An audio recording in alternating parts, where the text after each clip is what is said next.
Well, there goes the Daverhood. Good morning, everybody, and welcome on this very first Dave's Gone By episode of 2020. We're here. And yes, we did a show 3 days ago, so we're kind of bouncing real quick back from our big New Year's spectacular with the fully lit potato dropping from the heavens, which was quite a beautiful thing.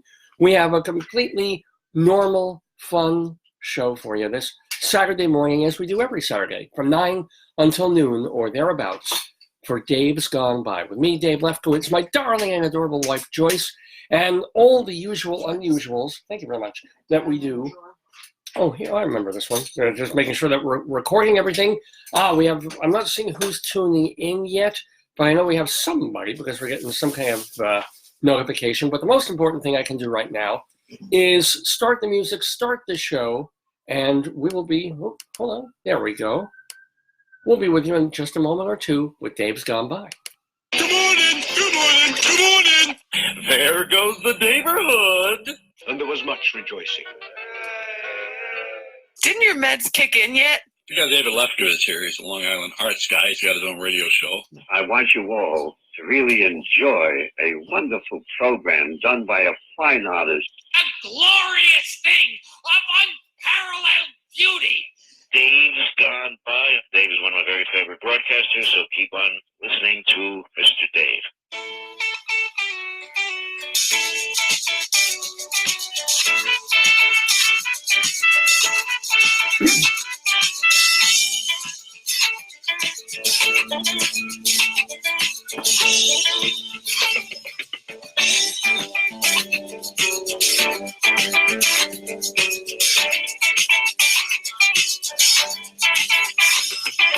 Tropical hot all night. Like two flamingos in a fruit fight. Every color of day.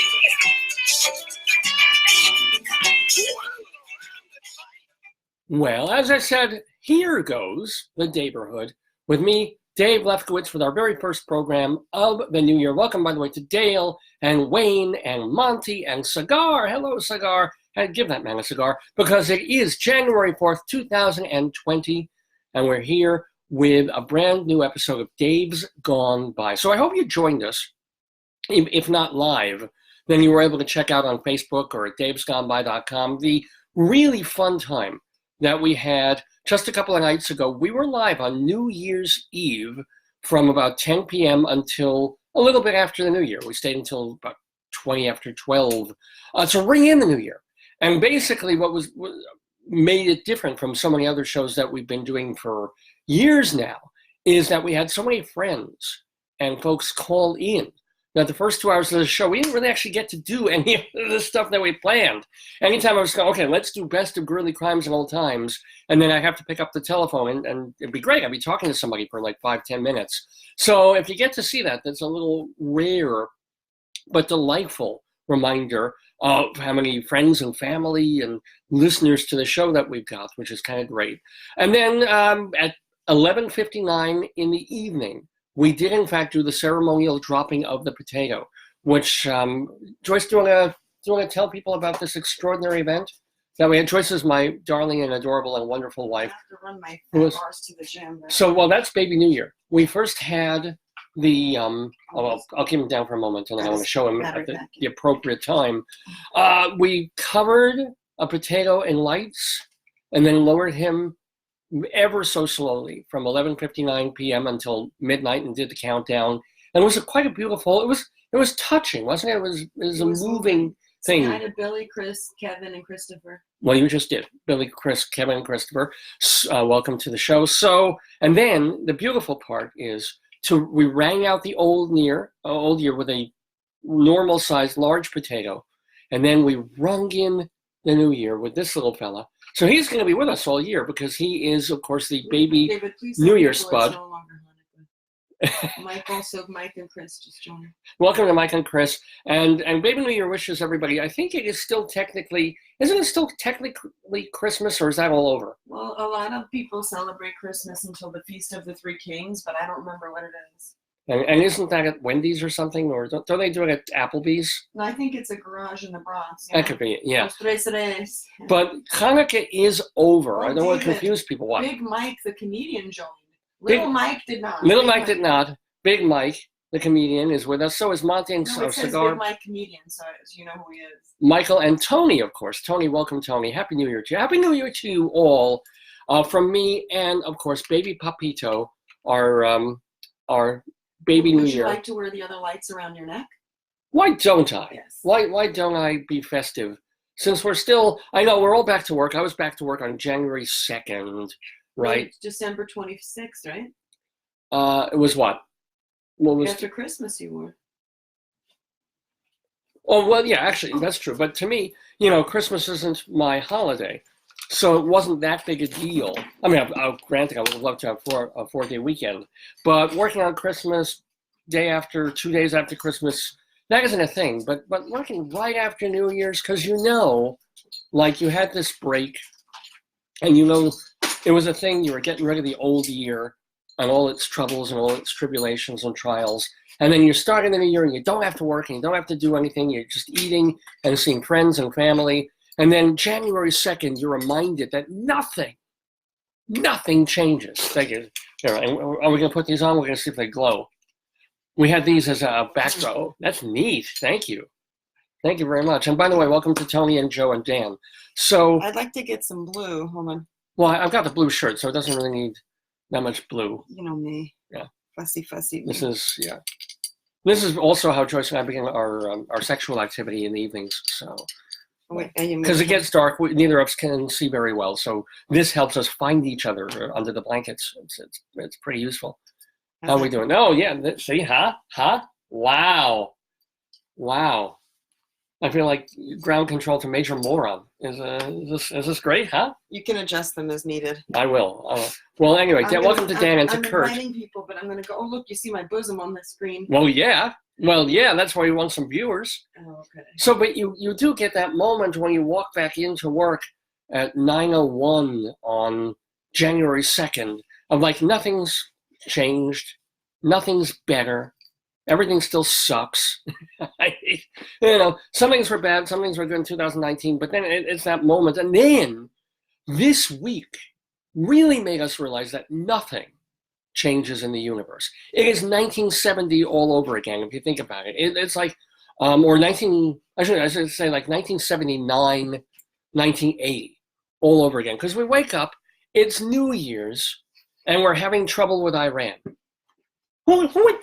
How would this happen? Like, if we all remember, the end of 1979 and 1980 began, as I'm sure, since all my viewers are 75 plus, you all remember that Iran took the hostages in 78, 79. Jimmy Carter was a crazy, useless president, couldn't do anything to get the hostages out, so they're there for months and months and months and run away. So we're on the cusp, the verge of war with a crazy Arab country. And go figure, 40 years later, 4 decades, right? And so much has happened. Personal computers have happened, and Netflix and Spotify and every possible, Tesla is going on, right? And 9/11 goes on. And the Mets won the World Series in 1986, which, go figure, right? I mean, just the most, in some ways, normal things happen and the most bizarre things happen over 40 years. And then we wake up and it's January of 2020, and we're almost at war with Iran again. And we do something, and then they promise to do something back in return, and then we do something else, and then it's going to be an escalation, perhaps, And it's like, okay. And also, all week long, Joyce and I, Joyce especially, because I haven't been on the railroad in the last week or two, she's every time she gets on the LIRR, it's either late. And they're cutting out, next week they're cutting out trains because they said Amtrak is doing repairs. So yeah, there's going to be less trains that you're paying more money for. So do you remember how miserable it was to commute in the 1970s and 80s, both on the MTA, on the regular subways with graffiti and just homeless and craziness and delays and slowness and crowding, and then being on the Long Island Railroad in the 1970s and 80s where the trains were dirty and crowded and you can't get a seat, and it's a miserable experience. And guess what? Guess what, New Yorkers and ladies and gentlemen? Been on the Long Island Railroad recently, right? I haven't been on in a week or so, but my wife, every train that she's been taking into the city, she's had essentially either to stand halfway or coming home. I remember coming home from the theater about a week and a half ago on a 10:08 train in the evening. I was not talking rush hour or early rush hour like 3:45. And I'm not talking late-ish rush hour, 7:40 something. No, I'm talking 10 o'clock in the friggin' evening. And exhausted. I've worked all day. I've run into the city to see a play, then run back to the railroad to make the earliest train I could. And there I am, and like, oh, maybe I'll get a... No. Gotta stand there for half the way home. I think after Jamaica, I was able to crash down and sit and open my laptop. I did get on. And I know I talk about the Long Island Railroad a lot, but I'm a New York broadcaster. What else am I going to talk about? I did get on their new car, which is, I got to say, I'm going to give them that. I mean, we're spending untold portions of our salaries to use this bucket on wheels, right? And zillions of dollars in debt and so forth. The new trains temporarily do look nice. They do look clean. I don't think the seats are more comfortable. I think they're a little better ergonomically. They're not softer though, which sucks. They're just, I think, a little better apportioned for back problems. They have gotten smart in one way, and I do appreciate this. They have now, instead of armrests on the ends that sort of jut out, and you have a rubber covered front to these armrests, and then they go down kind of like this in a gentle way, the way they used to. Now the whole thing is curved, so there's just one curvaceous, sexy armrest, and that probably means nothing to those of you who don't commute, but to those of us who have caught shirt and pant pockets and jacket pockets on the old armrests, because when you're trying to get up, whatever is loose or has a hole or an opening will be caught by the armrest, and you move and you hear that glorious tearing sound, which means that you're either going to be throwing out an article of clothing or you're going to be bringing an article of clothing to be repaired for almost more than what the article of clothing cost in the first place to buy it, right? So, and happens once every couple of years to me, probably has happened to everybody, or I'm sure women have had their handbags snagged on armrests where they're getting up out of their chair and they forget, they don't realize that the stop is there. They've been reading, they've been on their phones, and it's like, I gotta get, and boom, they go. The arm of the pocketbook gets caught on the armrest, and there goes your $60 pocketbook or something like that. So kudos, and I dare say I will use that word, kudos to the LIRR for these new trains that have these curved, very modernish armrests. Well done. I was actually on a train, on that new car of the train, had my computer, and was able to plug it in, which was neat, right? Because every single row had 2 outlets for computers. And then, of course, you had the people complaining in Newsday already, saying, well, why not 3 outlets? Or why not outlets on one side for the people who are sitting near the window, and then have an outlet over here for the people on the row, so they don't have to stretch their wire across. Okay, fine. But at least, if it is a not so crowded train, you can take your computer or any kind of device. You could probably plug in a lawnmower if you really wanted to, one of those electric lawnmowers, if you were bringing them on and you wanted to cut the grass on the aisle of the train. A baby refrigerator, if you necessarily need one, an art monitor, a generator, you could plug it in now on the LIRR. So kudos on that portion. Can you get the Wi-Fi? Can you use the internet on your computer? No. The one thing they're doing in every other country except America is giving you good, free, fast Wi-Fi and internet connectivity all over the universe. You go to Sweden, apparently. I haven't been to Sweden. My wife has. But if you go to Sweden and you walk into a manhole, someone there is able to stream movies with no problem because they get Wi-Fi and internet everywhere. You go on the Long Island Railroad, and everything's still analog. They expect you to bring a book, right? Or use your telephone, but you can't have the Wi-Fi service on the phone. It's just whatever your service is picking up from T-Mobile. So don't understand sometimes the nature of the decision-making of the MTA.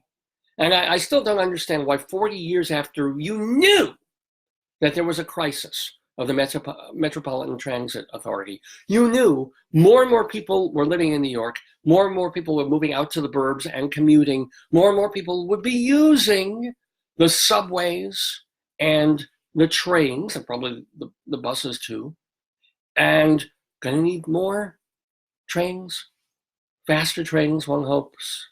More trains coming more often. Do they do it? No, it's 1979, 1980, all over again. And it makes you, when you live long enough, you kind of go, oh man, so much is different and so much remains the same. So does your New Year's suck already? It's only January 4th. Or is it's okay, right? I hope you're healthy and you don't have something terrible happen over the last 4 days. I know we live in an area here in the South Shore of Long Island where 2 people were killed within about 2 hours of each other, within about a mile of each other, in car accidents in one particular stretch of road over by Peninsula Boulevard and stuff.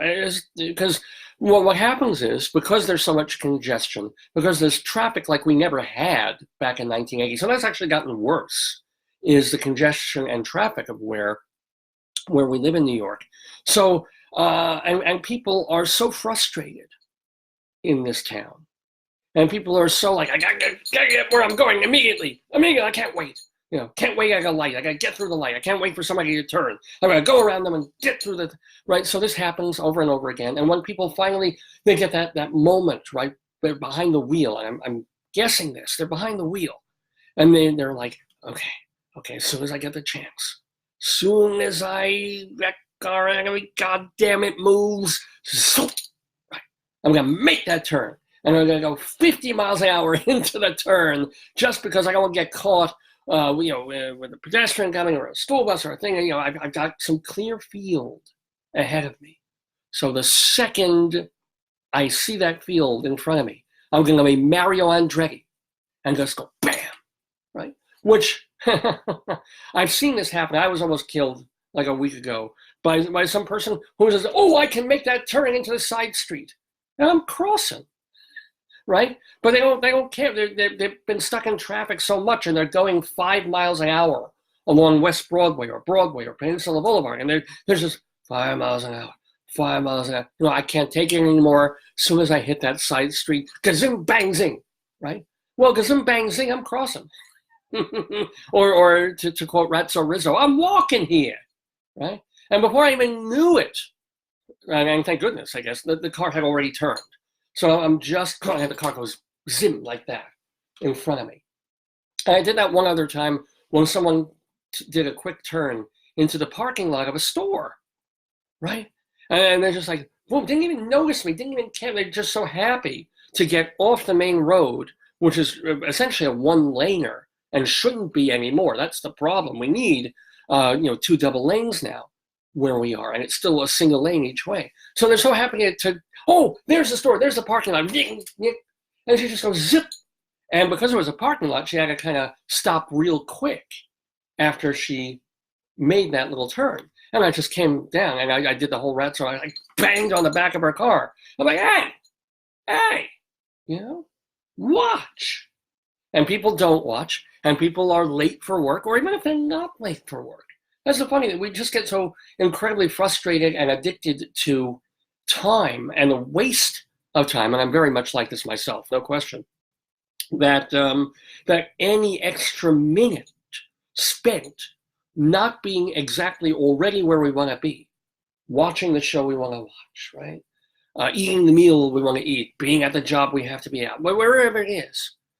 Even if we're perfectly on time and have some spare time, it's like, I'm sitting here, we're crawling the traffic, crawling.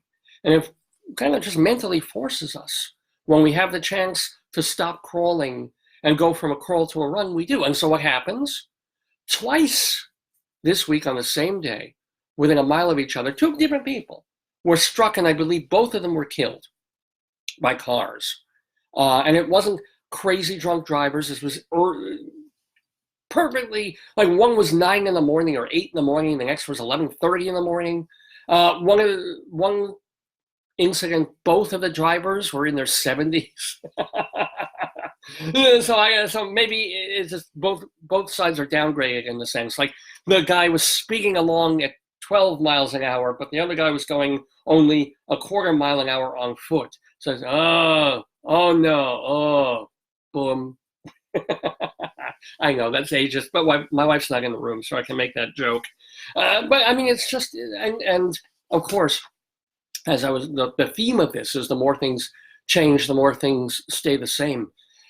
And the letters immediately poured into Newsday and places like that of people saying, we have been begging for a stoplight or a stop sign at that intersection for years.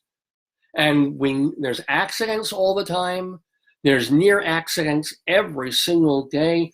What will it take? Is it gonna, and people probably wrote their congressmen and their mayors and senators, whoever, their local politicians, to say, what's it gonna take?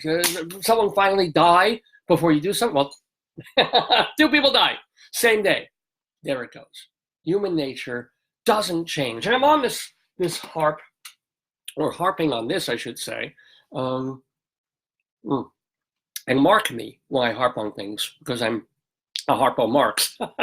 So seriously, but because I was still listening last week to some Gene Shepherd, as I do on the archive.org website, and listening specifically to his New Year's broadcasts. And he did one in like 1964 and 65. And when he is on, he is great. I don't care that it was, my God, 60 years ago? Would it have been 70, 80, 90, 2022? Yeah, 70. Good Lord. But talking back then about how we make these resolutions and how we all have high expectations and hopes, and we go in and we feed ourselves on these vain hopes that things will change, that we will change, that things will get better, the world will somehow be better. And within a week, we know either they're going to stay exactly the same, they'll get slightly better for a while, then get slightly worse for a while, or they're going to get significantly worse rather quickly. Remember how we all felt when we made it through the year 2000, right? We got through 1999, and everybody was terrified that all the computers and all the systems and all the backup files would crash, and all the hard drives and the soft drives and the floppy drives wouldn't work because everything was analog and O's and ones and ones and O's, and suddenly it was all in 1999, 1900s everything, and they forgot to put in 2000. So all the satellites are going to come crashing to Earth, right? The TV stations and the radio stations will all stop. No one would be able to get paid. The payrolls wouldn't work. I mean, just ding, ding, ding. And it was like one big nothing. Thank goodness, right? And maybe it was a big nothing because thousands of people in business and industry and computers and government made sure and did the job to ensure, we better flip that coding a little bit. Or it just was a big nothing anyway. But we got through it. And we went, okay, here we are. We got through the last 100 years, which, as Gene Shepherd called them, were essentially the war. It was the war century, right?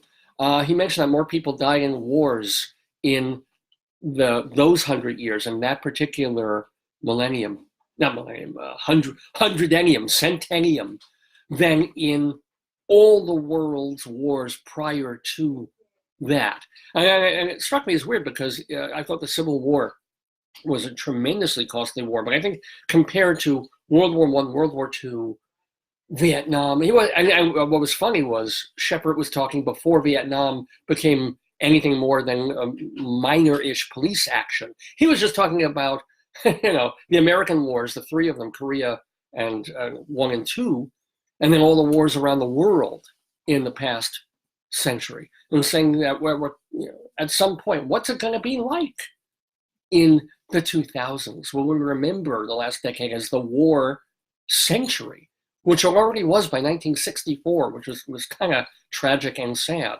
So, but we got through it, right? I mean, not everybody who died in the past 100 years, but if you made it to 2000 and beyond, you're like, hey, we've all got computers. This is kind of neat, right? I think we were all watching YouTube by then, so we had this instant entertainment whenever. What else was better? I mean, the cars are just made better than they were in some ways. I mean, there's planned obsolescence, but the physical makes of cars, the fact that you can turn on a car any particular season, start driving, and instead of having to warm up a car in 10-degree weather for 5 minutes and put the defroster in, wait. I mean, that's pretty neat, right? We have all this neat stuff going on, and cable television, and I keep thinking in terms of arts and entertainment, but so much more that you don't even conceive of that was made simple. I mean, the clapper.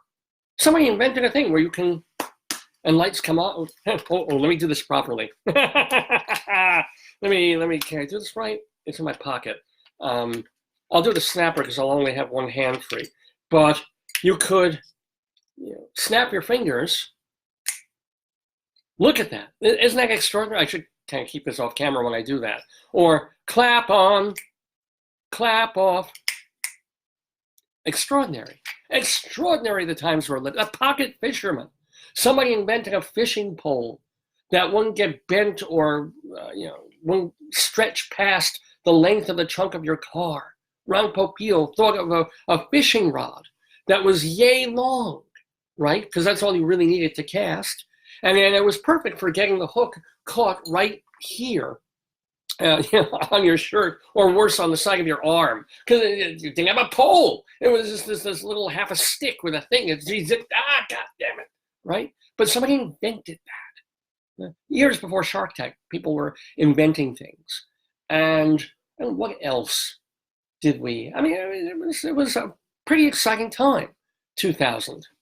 To kind of be alive. And we'd been to the moon.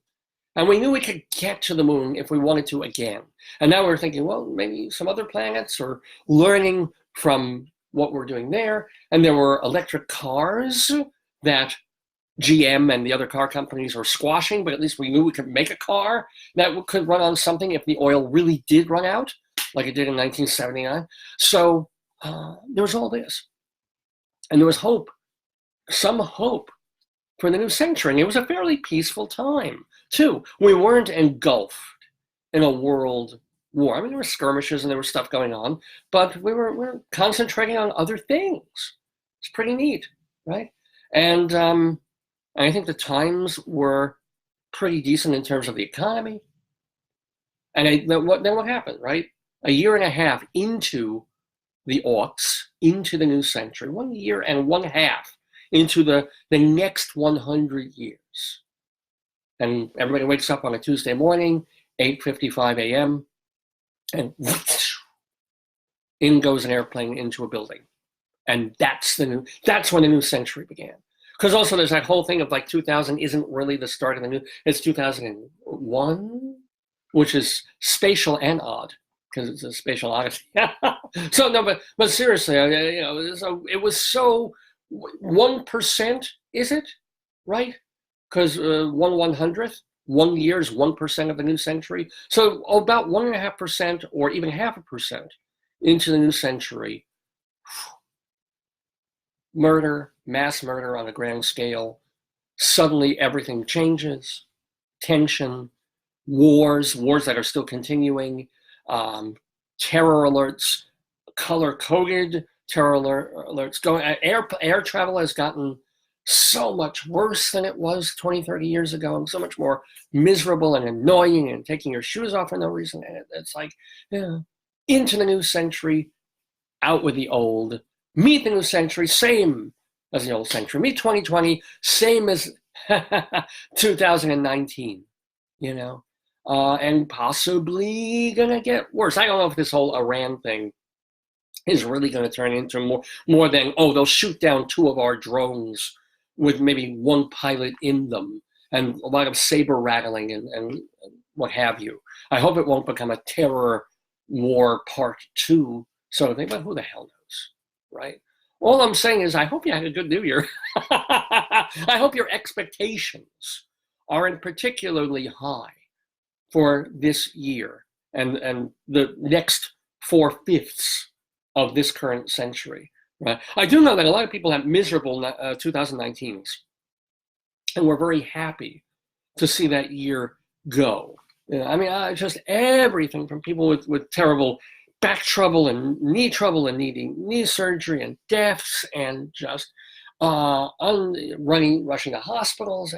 People were just very glad to be done with the year. You know, a friend of mine has house while he was in surgery, and he told us about this on the show. My good friend Jeff, man, he was losing weight, which was fantastic, and so he lost enough weight to have surgery to deal with his hips and knees and some other stuff. Got it done, and while he was in the hospital recovering from surgery that went really well, his house burned down. That's the kind of year for some people that 1999 was. Right? So you know, it's kind of good to see the new year here. Let's see how long before we're all going, oh, and remember, it's an election year. It's going to be interesting. Anyway, it is 9:33 in the morning on this Saturday, January 4th, 2020. I'm Dave Lefkowitz, and I'm doing the Dave's Gone By, Facebookio, Podcastio, Programmio of the stream. We do it here every Saturday from 9 until noon or thereabouts, and we have been doing them since October of 2002. I've got to invert the numbers now because we're in 2020. We've been doing it since 2002, since October of that year. And I want to remind you a couple of things. First of all, if you like the show or if you're brand new to this program, remember that we've got the archives for all this year. This is our 727th broadcast. Not all of them have been on video. A lot of them were on terrestrial radio and such. But either way, 726 previous ones of this. And you can find them at davesgoneby.com.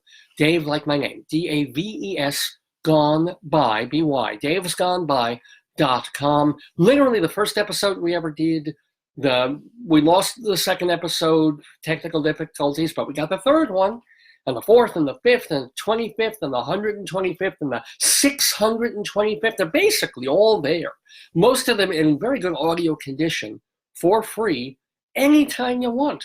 davesgoneby.com. You can stream them, you can download them. You know, if you want to be at the gym listening to a podcast, it's all there. And the other cool thing is at the website, we interview people on the show a lot of the time. Every show, not every show, but a lot of shows have special guests, some of them fairly well known and famous, or if not famous, certainly fun and great to talk to. Well, we archive those as well, and we even have a separate archive of just the interviews, just the conversations with extraordinary people. One of my favorite parts that we did get to do over our last show, which is a New Year's Eve special, was say farewell to the friends of the Daverhood, people we lost in 2019. And I made sure to make time for that segment to say goodbye to people like Carol Channing and Betty Corwin of the New York Public Library and Marshall Efron, right? It was almost, not quite, but almost a dozen people. My critic friends, Herb Simpson and Richmond Shepard, they both passed in 2019. They were guests on the program over the past bunch of years. So it was nice to say goodbye to them, and also to know that if people want to hear their voices now that they're gone, people want to hear about their lives and who they were and what they did, right? There isn't just a Wikipedia page. There's our little corner of the world, our nook of the Daverhood, you can hear, for 20 minutes, for 40 minutes, or sometimes close to an hour, them yakking with me or with Rabbi Saul Solomon and having fun, but also talking about what they've done in their lives and careers. And it's there. And as long as we can keep our podcasts, our broadcasts on the internet somewhere, it will be there in perpetuity. It's one of the reasons that we're putting all our episodes very slowly onto archive.org, which is this marvelous website that I discovered just a few weeks ago, where, they're archiving as much as they can of the entire world of mostly radio, mostly audio, but they also do some video and TV too. But when I listen to Gene Shepherd, I go to this archive website. When I want to listen to, what else was I tried to find some Goon Show stuff on there, was listening to that. If you're kind of a 9/11 junkie like I am, if you want to hear broadcasts from that day or around that day, they archive that for historical interest, things like that. It's archive.org, and I love the idea that our silly little Dave's Gone By episodes are now rubbing shoulders with giants, right? Because you go to this website just like you can on YouTube, and whether you look for, Don Imus, let's say, or you look for President Kennedy speeches, or whether you look for no particular reason. I read something about an old-time radio show called Vic and Sade. Vic and Sade, and it's not about Vic Damone and the Marquis de Sade and the special relationship that they had. No, it was this comedy show from the 1940s into, I think, the 50s. And this really simple, genius, dumb show that I heard about, and I sort of lumped in with Fibber McGee and Molly, and also that I just have no real particular interest in it. I don't have interest in like The Shadow and the creepy or the crime thriller old-time radio shows that they used to do. But this one, let me check it out. And it's absolutely,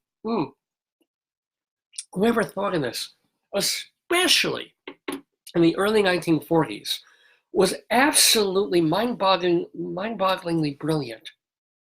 I'll tell you a little bit about it, and then you can go to archive.org and find it, along with all our podcasts, video and audio for this year at archive.org. But Vic and Sade, man, it's going to be this domestic family, kind of corn pony. They're just, the father, the mother, the son, and a neighbor or two, and just spinning yarns and, is the boss coming over for dinner and that kind of thing. And that's what you think it's going to be. And then you tune in and you realize that it dwells in its own surreal absurdity, and that these writers are not hick cornpone people, nor were they even writing for stuff like Beverly Hillbillies and Petticoat Junction on TV, when there was just these New York Jewish writers making believe that they were writing for Ellie Mae and Josh Clampett or whoever. But this was like, you just got the father, the mother, they're very laid back, they're very Southern-ish, and then they talk about something. They notice something happening in the neighbor's yard. And for 5 minutes, in the most ridiculously repetitious way, not 10 minutes, they just talk over, and should we do something? I don't think, well, who's got that Stutz Bearcat in the yard? It's a 1958 47-cylinder Stutz Bearcat, and it's just sitting there in the yard. You think he's going to sell it? Well, we sold it. Well, buy a 1958 47-cylinder Stutz Bearcat sitting in my yard. I would sell it. Would you sell your 1958 Stutz? And it goes on like, I wouldn't be surprised if even one of the Monty Python people or the Goon people heard Vic and Sade, maybe over, Armed Forces Radio or Air America or whatever not Air America, you know what I'm talking about, Voices of America, and glommed onto this and realized how ridiculously pointless the 10 minutes you're spending with these people are, intentionally so. Right? Intentionally, like, oh my God, they're going to talk about this endlessly, pointlessly for 8.5 minutes and then decide not to do anything. And that will be the episode. And they'll use all these weird verbal constructions that are not in any way authentic Southern To Kill a Mockingbird type people. It's very definitely writerly ridiculous. And they kept this going for like 12 years with these people. And I never even realized, and it's amazing how one thing feeds into another, that the format of Vic and Sade and the voices of it was spoofed by Stan Freberg in one of his most famous comedy novelty singles. I don't know if it was the Dragnet one or St. George and the Dragonette. It was some well-known Stan Freberg comedy parody thing of something else, where suddenly I realize now, after listening to it, that, oh my God, the voices that he's making fun of Vic and Sade. Just realized that this week. So if you get a chance in your copious spare time, and even if you have nothing to do with old time radio, you don't want to care about, Bob Hope and Crosby, check these idiots out. And then the nice thing is that episodes are about, on the website, they're 14 minutes long because the first 3 minutes is a commercial for Crisco, the very special oil that you use that's going to make your wife's pies flaky and crusty and light and not have that greasy aftertaste. And there's just these commercials, they're actually kind of amazing if you get into the nostalgia of them. But if you skip over them, you can get to the actual Vic and Sade show, which you should check out. But this is all by way of saying that I love having Dave's Gone By episodes on this website that is compiling all these things. This not-for-profit website that is doing it for the joy of amassing and archiving these things. It's not a great place to find like Howard Stern material or more recent copyrighted material and stuff like that. I haven't looked, quite honestly, for Don Imus. I assume some of his stuff might be on there, maybe from the WNBC years. And I didn't get a chance to talk about these because they happened so late in the year, and I was doing my New Year's broadcast for the last show. But before we get to the rest of the program, I do want to mention two people passing over the past week and a half. One is Don Imus, and you got to give credit to the man. I didn't listen to him. Right, I back in the NBC days, I knew he was there. I knew he was an agent provocateur. I knew that if my dad tended not to listen to that when we were in the car, he would put on like country music radio or stuff. But I would be afraid that he'd put that on the radio because he'd say something that I would be embarrassed to hear with my parents in the car, because he was Don Imus, the shock jock, the bad boy. And I even remember the billboards. This was before the day. And Glenn Jones was talking about this on his radio show this past week. This was still the period when you had no idea what your DJs looked like. You put on the radio, you maybe form an image in your mind, or you wouldn't necessarily need one. You just go with a voice, and you have your imagination to take you. And I think of whatever the person might kind of look like. I'm sure people all thought that WQXR's Nemette looked like Jessica Rabbit, And even now, and he jokes about this. Peter Sagal on NPR's Wait, Wait, Don't Tell Me, which is a delightful show that I've been listening to now for years.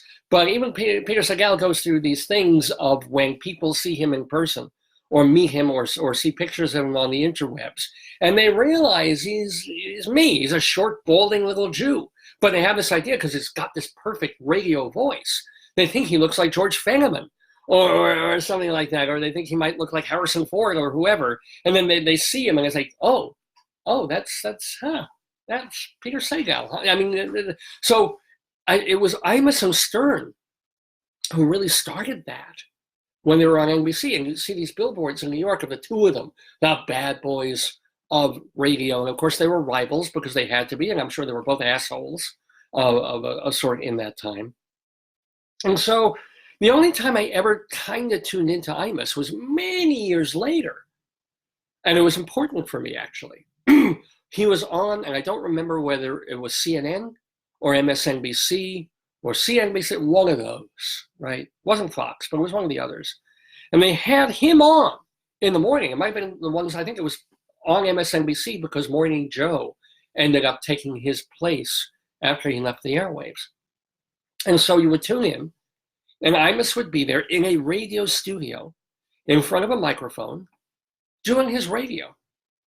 And that was it, right? And it didn't have to be more than that, because, like, you know, if we talk about the rivalry between Stern and Imus, Stern had his show on WOR, but it was set up to be more of a TV show, because who would watch 2 or 3 or 4 hours of physical radio, visual radio? What's the point? You might as well just listen.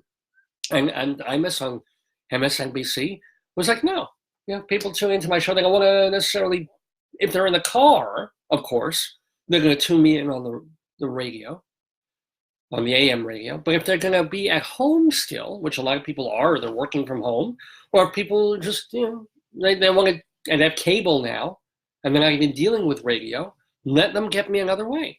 Put me on the thing. If people want to just leave me on for the audio and walk around the house and walk around the office and do what they're doing, but just keep me on just for, you know, to hear me, fine. Or here I am in front of a microphone with my hat and my cup of coffee and, you know, my stable of crew members, whatever Imus called his crew. And I know, I mean, I would not be for one moment surprised if my decision about 2.5 years ago to say, hey, you know what? If we put this thing on Facebook, right? If I record these things, I'm going to get a whole other audience, a whole other feeling for this. And yeah, it's still radio.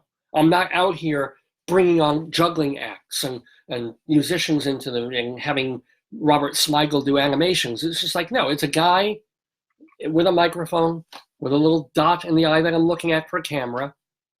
And here I am. And people like it, they don't, they tune in, they tune out, they watch me for a moment, and then they make me small on the side while they go do other things and still listen to me. And I don't think I would have done that without Imus. Without seeing Imus on CNBC or MSNBC trying that and making it happen, and making it work, and making me, who was never an Imus fan, tune in for a little while, for a half hour, for 20 minutes if I had some time free, if I was having breakfast or something, and listen in and see what he was talking about or what politician he was interviewing. So I'll give him absolute credit for that, absolute credit for changing radio, yes, before Stern got there. You know, he got the jump on Stern by at least half a decade, if not a full decade.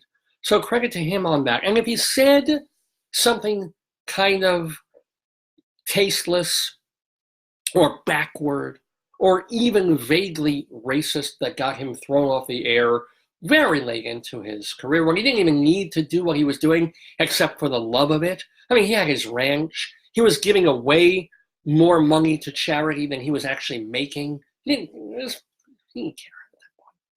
If he wanted to be on the radio, it was because he wanted to be on the radio or television, right? And there were enough people, and he responded to that. We love to do this. And so he said something dumb, like a shock jock would, like anybody who sits in front of a microphone or a lens for any long period of time and just expounds and isn't reading the news verbatim or isn't reading a script, but is just trying to talk in a real and comical way about anything, you're going to say some dumb crap, right? You're going to say some crap that in your head, 4 seconds later, you want to backtrack and you can't, right? Or say some crap more likely that you're perfectly fine saying, because either you're telling the truth or you're trying to twist the truth into something funny, right?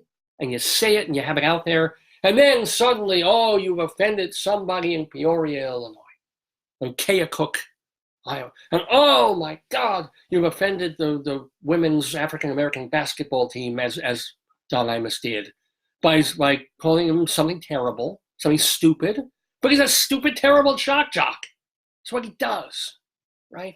And so everybody's all head up, and oh my God, this white middle-aged man who are now anathema in America said this. And how dare he still be on the air? How dare he still do what he do? You know, not that he hasn't spoken billions of other words, and words that were very socially conscious, perhaps. Very pro all different races and creeds and colors and genders and stuff. And perfectly fine, and not to offend anybody. But, he says, nappy-headed hose. Terrible line. Stupid, dumb. He was making a joke. He was trying to be a little disparaging. And that's the phrase that somehow came into his head, unfortunately, when he was discussing this very creditable and estimable women's basketball team, nappy-headed hose. Why it came into his head, who knows? But that's what happens. You're on the air for hours, daily. And stuff comes into your head, and sometimes you've got a really strong filter in there where it's like coming to the mouth, nope, go out the ears. Coming to the mouth. Oh, no, side of the mouth, not going to say it. Coming to the mouth, out it goes into the ozone. And, 99.999% of the time, it's funny and people like it, or it slips by, it's okay. And then you say one thing. One stupid thing. It's why, especially since we're talking about New Year's, I feel a little less forgiving for someone like Kathy Griffin than I did for Imus. Because Griffin did that, she killed her career to an extent by that stupid joke, and she broke the cardinal rule of comedy. She did something that wasn't funny. She pushed the envelope. She went there. She did that photograph of her, being the terrorist, holding Donald Trump's cut off, decapitated, bloody head, like some kind of comedy shot. And it was acontextual, therefore it didn't work. It wasn't connected to anything. It was bad taste because we're still dealing, of course, with terrorism. And it wasn't funny. It wasn't funny. And it did hit you in the gut. You realized as soon as you saw it, it went off the charts and was wrong. But at least she had the time and the handlers and the people with her to notice and look at that and sleep on it and go, no. This isn't something that just came out of her head that she said on mic, because one of the things that Kathy Griffin is known for is getting on stage and being fairly extemporaneous about celebrities and celebrity friends of hers and telling the unguarded, unexpurgated truths about these people and about herself and about her life. It's what comedians do, the good ones. And, that's a pretty special thing she was able to do, of making people laugh with true stories of her friends, of just being a raconteur more than a comedian with jokes. But she made it work for her. That was her persona, right? The Z-list, or the C-list comedian that she was with her B-list and A-list friends, and then telling the stories. And everybody singing in the audience going, oh, I can't believe she mentioned that about Barbra Streisand. I can't believe she's talking about her friend J-Lo, whatever. So, okay. Got through that. But that's on stage, that's on camera, that's on mic, out it goes. Can't take it back. It goes out in a second, it's there. She had to get into a photo studio with a fake Donald Trump head herself, a camera person, her handlers, her makeup stylist, whoever else involved. Then they had to go through the proofs of these to see which one came out best. Then they had to figure out, okay, where are we going to send? What media shall we send this to? Should I put it on my Instagram? Should I tweet it? Should I do that? Right? And then by the time she made that decision, and her agent and everybody else made that decision to do it, she had tons of time to backtrack, which is why I feel less, as I said, forgiving for someone like Kathy Griffin for tanking a certain level of her career by doing something truly offensive and truly wrong, as opposed to blurting out something, as opposed to poor Charlie Rocket on Saturday Night Live all those years ago at whatever it was, 12:57 p.m. or no, it was 12:57 a.m. in the morning, blurting out the F word in a sketch, and then he was gone, right? Going from Saturday Night Live, only about 5 or 6 or 7 years into its existence, and having that platform, to being an actor, journeyman actor, getting some roles here and there, and ultimately committed suicide a few years back. So, from one naughty little word that the PBS TV would look the other way about, you can't watch now a show on Netflix that doesn't have that word in every other sentence. You know, any comedy show, and from Orange is the New Black to been watching the new season of Big Mouth. I mean, just F, any possible combination of obscenity. But this poor guy in 1980 something said it well after midnight on Saturday Night Live, and his career was no more. So all of this is apropos of saying farewell to a broadcaster I wasn't really into. Farewell to someone that I didn't really listen to, and yet was important, was influential, was perhaps pilloried unfairly and unnecessarily. So a big farewell to Don Imus, who left us a week and a half ago. And also farewell, and I'll take us to the 10 o'clock hour with this, and then we'll move on to the actual program portion of this program. But farewell to Jerry Herman. Man, doesn't it suck when someone so major dies right before the new year? Because they barely make the lists of people that these are the folks who died in the past year. And it's, oh, he missed the papers, right? And we don't get to talk about him and so forth. So Jerry Herman, guy who created, along with the librettist, of course, and along with the guy who wrote The Matchmaker.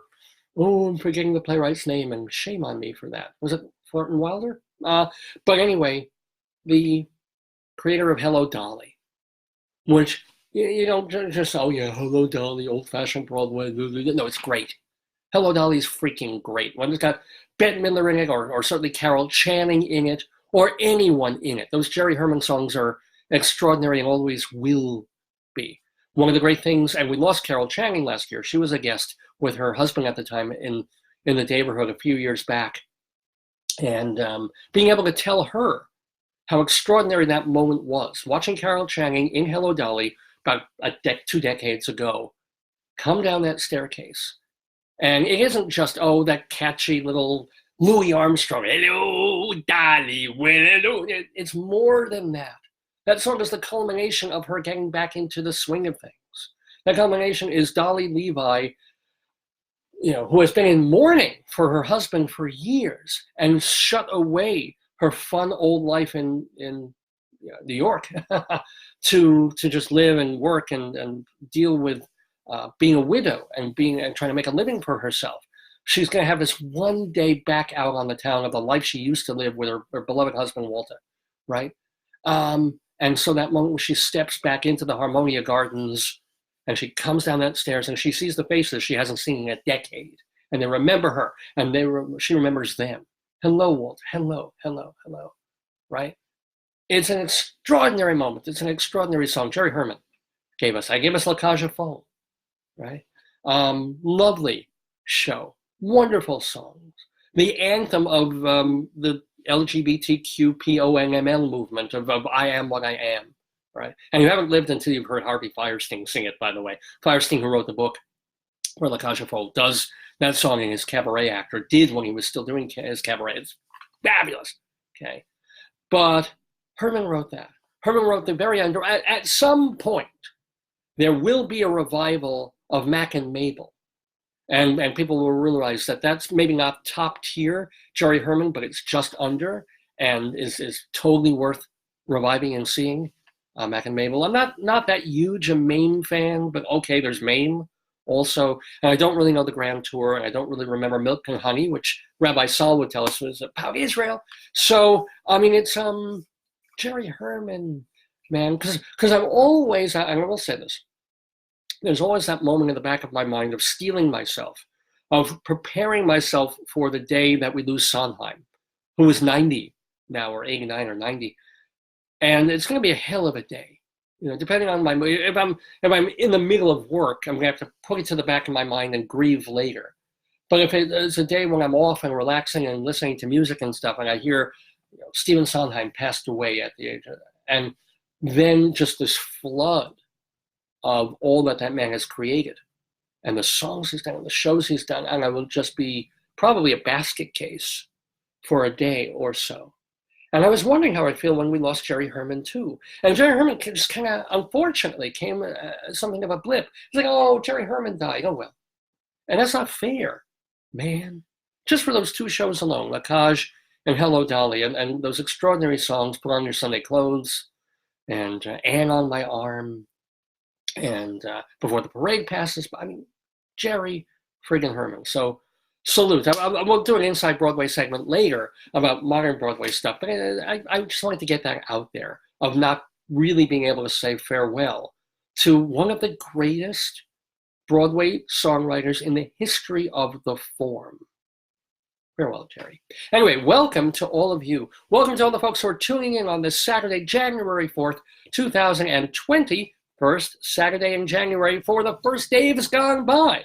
In January, or in 2020, I should say, with me, Dave Lefkowitz, all the folks who are tuning in. There's Roland and Warhol and Irving and Gina and Jeff and Trevor from my old radio station and Tom and a whole bunch of people who were tuning in earlier. Welcome to you. I'm Dave Lefkowitz. We're here every Saturday from 9 until noon or thereabouts, doing this program, a mix of humor and talk and culture and fun. So yeah, I just needed, I had this hour here. I don't always have this to just kind of talk to you, to extemporize, get stuff off my chest, but we actually have a bunch of stuff to do on this episode of the show. Let me tell you about the really cool stuff that's going to be on this Dave's Gone By. First of all, we'll have our Colorado Limerick of the Damned. Yeah, every week we do a poem dedicated to where Joyce and I were living the past 9 or 10 years in Colorado. So we do a 5-line, short, raunchy, horrible limerick about some town, city, or municipality in the state of Colorado, and we call those the Colorado Limericks of the Damned. We also do Greeley Crimes and Old Times, which, because Joyce had to go to the gym, we're saving to later in the program. So yes, we will be doing Greeley Crimes and Old Times a little later in the show today. This is based on stories that are in the local newspaper in Greeley, Colorado. And then we will go back to, if there's time, I don't know if we'll have time, but we will try to make time for Storytime and part 2 of the marvelous book, No Small Potatoes. What can I tell you? We're rather potato-oriented on this program. It's a story of a former slave and how he built a career for himself and his wife by farming potatoes. Beautiful thing. Anyway, we'll be reading more of that later in the show. And most importantly, we have special guests. I'm sorry I forgot to mention them earlier in the show. But we have a return visit on this Dave's Gone By from 2 theater people. One is a playwright, an actor. The other is a director. And they are Bob Brader and Suzanne Bachner. Bob Brader, now they were on just over a year ago on the show, talking about the various performances that they do. And the reason we're having them back on is that they're going to be taking part in something called APAP. And if you've ever used your APAP machine, you know how nicely that clears your lungs. But the APAP is the Association something of PAP of the theater conference, some sort of weird conference for industry theater people. And they're like, we're doing these shows. They're either one-person shows or they're very small cast shows like Smoker and The Circle and Spitting in the Face of the Devil. They've been doing them. They've been doing them off Broadway and trying to do them in all different cities and places and theater festivals. So in mid-January, they're going to be attending this festival where they're going to do segments of these shows, like 20-minute segments, why can't I think of no other word, excerpts of their plays for this conference, I guess in the hopes of showing people from all over the country, hey, if you have a theater or a theater festival or a fringe festival, or you need a very simple 1 or 2 person show that we can put up real quick, hey, here's the show. Here's a 20-minute teaser. Isn't it great? Don't you want to bring us over? Don't you want to put us on your season calendars for the year ahead? So that's what they're doing. And I'd like to talk to them about that because they're as I said, they're doing their show Smoker, The Circle, Spitting in the Face of the Devil. There's another one that they had that I just had in front of me and I lost. Oh, there's that Gene Shepherd chuckle that I do. What do I do with it? Here they are. There's one other show, forgive me. It's called The Good Adoptee, with Suzanne Bachner telling the story about being adopted and trying to find her birth parents. Whereas Bob's show that he talked about last time when he was here, Springing in the Face of the Devil, is about his father, who was incredibly horrible and abusive.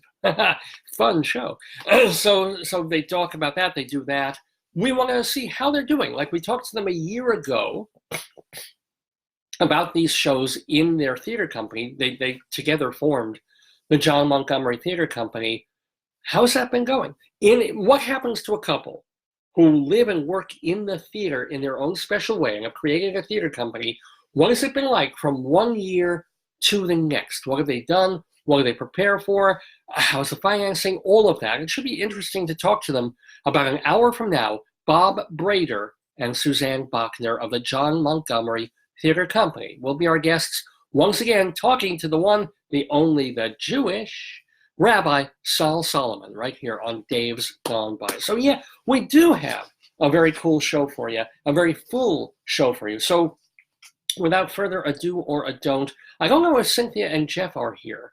I was going to be doing I forgot to mention the Today Yesterday quiz, where every week we do quiz questions, trivia questions, and you, without checking Wikipedia, you'll make believe it's 1979-80, and you will forego the Palm Pilot, the iPad, the computer that you have, and just try to answer the questions from your own head about stuff that happened on this date in history. But I haven't seen Cynthia and Jeff, because you usually play against them on this. So I don't know if they're part of the show yet or will be today. We'll do our Today Yesterday quiz anyway, but I may hold off on it. And you know what? Why not do a little theater first? Let's get that out of the way. Not that any segment on the show is something to get out of the way. I love them all. And I do love the theater. And so we do every week on Dave's Gone By a segment called Inside Broadway.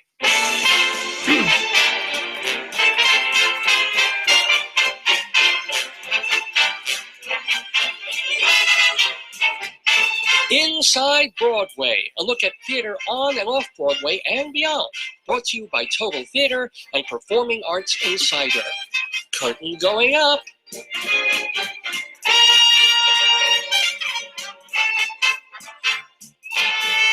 Yes, ladies and gentlemen, Inside Broadway we go, because I've been a playwright, a theater critic, an actor, a director, a theater journalist for many, many years. And so I love the theater. I love talking about Broadway. And so just for a little while, I love to keep you apprised of what's happening on the stages of New York. Now, this is a quiet time in New York theater. This is sort of it's post-fall season and the onslaught of that. And now it's post-holidays, so the tourists have gone home. So now things are grinding quietly to get up towards the spring season, when a lot of stuff starts opening in late March, ramping up towards the Tonys. So it's a little bit quieter, but I do have some theater news for you. I want to remind you, first of all, that Tootsie is closing on Broadway on January 5th, tomorrow. So if you haven't seen it, first, not caveat emptor, but I will, full disclosure, say that the guy who wrote the score for Tootsie, David Yazbek, and he also wrote the score for The Band's Visit and The Full Monty, he was on this program, so he's a friend of the Daverhood. But having seen that, I don't think it's his best work. Most people don't, but it's a very funny show. And this is even if you like and love and remember the Dustin Hoffman, Bill Murray, Jessica Lange movie, even if you loved the film, there's a lot to have a great time, with in the Broadway iteration of Tootsie. It is completely rewritten. It's not like they took the movie and plunked the story down and just tweaked it a little bit and threw some songs in. They turned it from her becoming a soap opera star to becoming a Broadway star. It's completely absurd and ridiculous how that happens. But it is a very funny book, and it also is a place to see a lot of very funny secondary characters So as good as, and forgive me for forgetting his name, but as good as the lead actor is as Tootsie and as Michael Dorsey, he's the guy from My Crazy Ex-Girlfriend. Andy Grotelushin as his best friend is very deadpan and hysterically funny. You've got our friend of the Daverhood. Well, unfortunately, I forgot to write all this down. That is my mistake for this week. But Julie Halston, that's who I'm talking. Michael McGrath, who's funny in everything.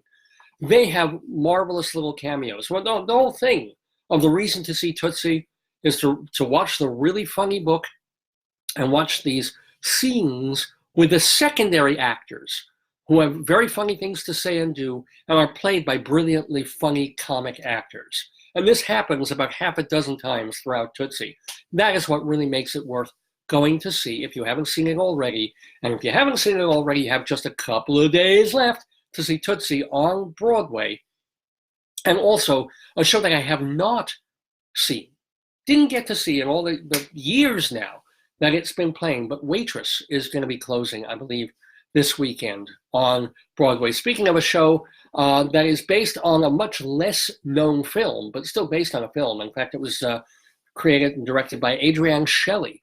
That, if you remember her, she was this up-and-coming, independent, really cute actress. And then she moved a bit more behind the camera. And then she was having work done in her apartment and murdered there by one of the workmen. It was one of these horrible things. But she did put out this very lovely small film called Waitress that is worth seeking out. I can't say whether Waitress, which has a score by Sarah Bareilles, is worth seeking out on Broadway. I can just tell you that Bareilles seems very talented and that it's been running for a couple of years now. People seem to like it a lot and seem to enjoy it. So if you haven't seen it, now is kind of your last chance before it goes away on Broadway. Now, speaking of other stuff that's happening on the Great White Way, I keep losing the piece of paper that I need to do this, and I don't know why I'm doing that. So here it is. I do want to say that we had, and I'm going to ask, or Rabbi Sal Solomon will ask Bob Brader and Suzanne Bachner about this too. Not that they're connected to this, but I would love their opinions on this.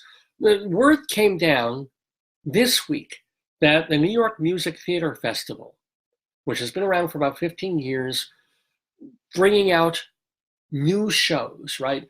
Giving a voice, giving a place for people to create new musicals, whether they're based on totally thought of brand new things or based on movies or books or other adapted material, but a place for a festival to showcase new musicals, because they have to come from somewhere. Somewhere we can piss and moan about how crappy most new musicals are, or that we're getting so many jukebox musicals with songs from somewhere else, or now the new trend between Hadestown and Jagged Little Pill. As good as those shows are, is to take music that was already written on some level for other media and work that into a Broadway show. Where are the new shows coming from?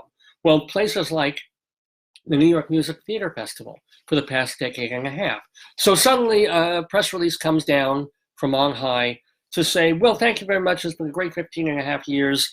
But after this time, we're going to cease immediately operations, where we just don't have the money, we just don't have the wherewithal to keep doing this. Since 2004, the festival has put forward 400 different shows. It has supported and showcased the work of 8,000 musical theater artists to more than 300,000 audience members, right? But they're saying the arts funding crisis put them in a crisis. They can't get over it. They can't keep going. They're going to kill the New York Music Theater Festival. And so it's a sad thing. I have to say, I never attended. I mean, I was in another state far away for most of that time. But, anything that promotes and gets work out there, and when you lose that, is a sad thing. And I know there's a pretty critical and snarky posting in the Clyde Fitch Report website, which is run by our friend of the Daverhood, Leonard Jacobs. But there's a story in there on Clyde Fitch Report about, well, as great an idea as it was, the people behind it were really snotty and very insular and not inclusive, and they made you feel like you were just climbing Olympus just to touch the hems of their garments when they're doing musical theater. And so he wasn't surprised that they had very few people on their board and that they weren't raising enough money, and that if their business model was just essentially grant funding, and of course the grant pool just shrinks up for artists in our culture, and if they weren't trying to make more inroads into commercial theater and Broadway producers who might be tapping into the shows that are coming out in this festival, why weren't they doing that? There was a real crisis in terms of leadership that led to the dissolution of this New York Music Theater Festival. I don't know, right? I'm not that compos mentis about all this, but I just want to say, when we're saying farewell to things, that it's kind of sad that we're losing this festival. Oh well. Anyway, and hey, in terms of good things, at least the Fringe Fest, that's come back. That went away for a couple of years. They rejiggered it, they reworked it, and then they brought back the New York International Fringe Festival. Okay, so some things go, some things stay. Somebody who went this past week from our theater community, on December 30th, we lost Jack Garfein. He was a Czechoslovakian-born theater person who survived Auschwitz. Think about that. This guy, Jack Garfein, came to New York, became a director, also a producer and an acting coach. He was the guy who founded the Actors Studio West Coast because he settled out there. He co-founded Theater Row in Hollywood, California, because we have a Theater Row here, off Broadway on West 42nd Street with all these theaters. I mean, they redid it, they knocked down buildings, they made a big old Theater Row building. Back in the day when I first started going to the theater, there was just these crummy little hole-in-the-wall theaters with 40, 50, 90 seats in them, and I loved them. Loved the Nat Horn Theater, the Theater Row Theater, the Samuel Beckett Theater. I mean, just walk one by one by people doing work. That was what it was all about. Anyway, he saw that and said, hey, let's do this in Hollywood. Let's do this in California, even though people say he was crazy. I mean, they say, well, no, this is about TV. This is about movies here. People don't do theater here. What do you expect? But he also did work in New York. His first Broadway show was 1953's End as a Man, which featured, check out this cast, Ben Gazzara, Tony Franciosa, and Pat Hingle. And it was such a cause célèbre, such a controversial show. It ran for a couple of months that he got to direct, Jack Garfein did, the film version of End as a Man. It was called The Strange One. But of course, because it was the movies, they had to make it, sanitize it and soften it. And on the Broadway, and it's all about the sadistic military campus thing of the guy who was just being horrible to all the cadets. So when they made the movie, they made sure that the cadets were not overtly gay. Whereas in the stage show, at least two of them were apparently very obviously gay, and that's why this commander, this leader, was really, really coming down hard on them. No, certainly no pun intended. He also, Jack Garfein, directed a 1958 Broadway staging of Sean O'Casey's Shadow of a Gunman with Susan Strasberg and Bruce Dern. Talk about acting studio type people.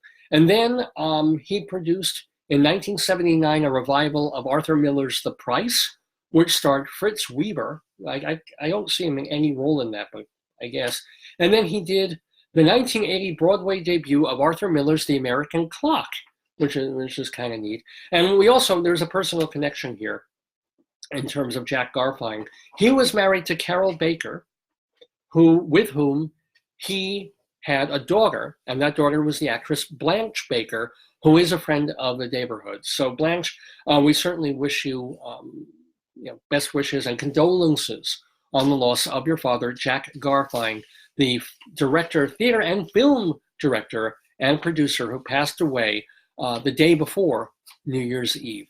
So before we leave Inside Broadway on Dave's Gone By, I want to mention very quickly, quick reviews of a couple of things that I did get to see in the theater, even though I haven't been to the theater not only since the New Year, but since like a week before the New Year.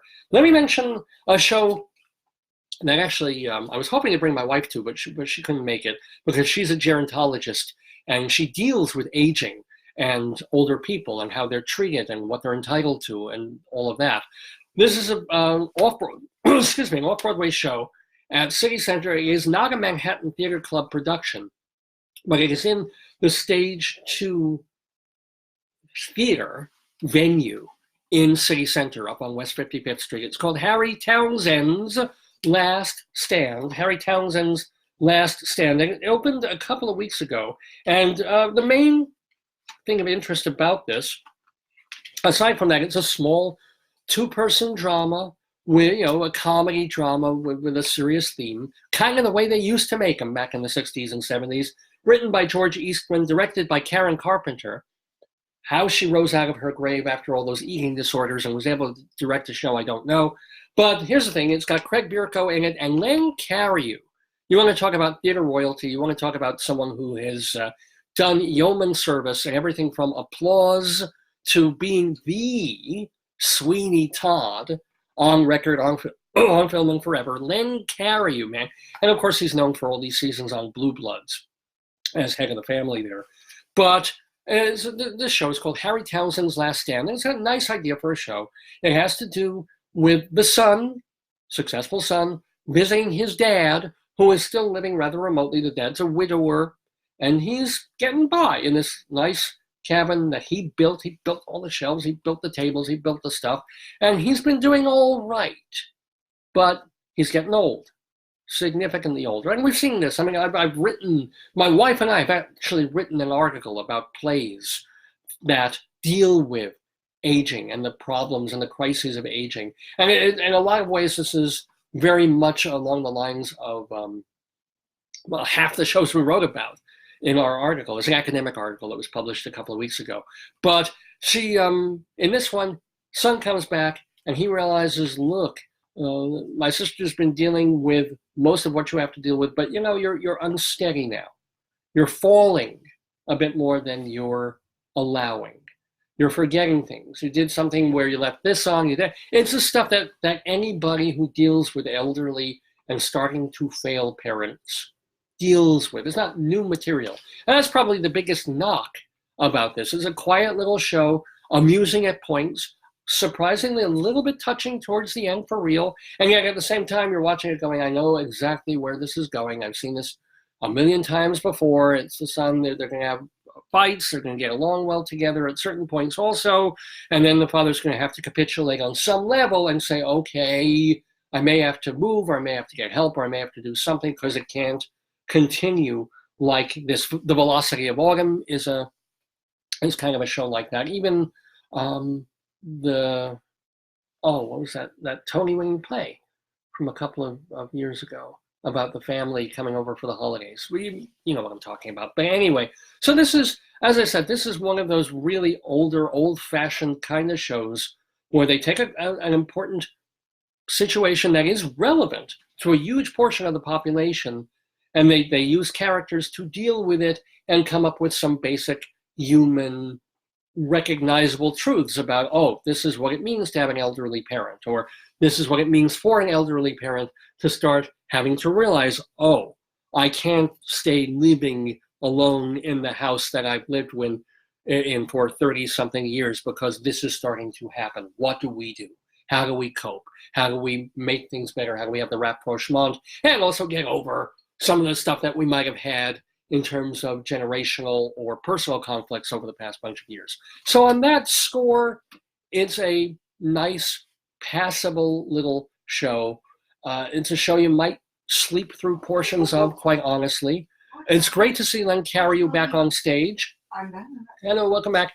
Even though I have to say that he is an older actor, and there are times when you feel that he is reaching for lines, and he's a terrific fine actor, but at the same time, you can see the wheels starting to turn very often before he gets a line out, before he's able to, or he's going to muff the line or muffs part of the line, and then he gets it.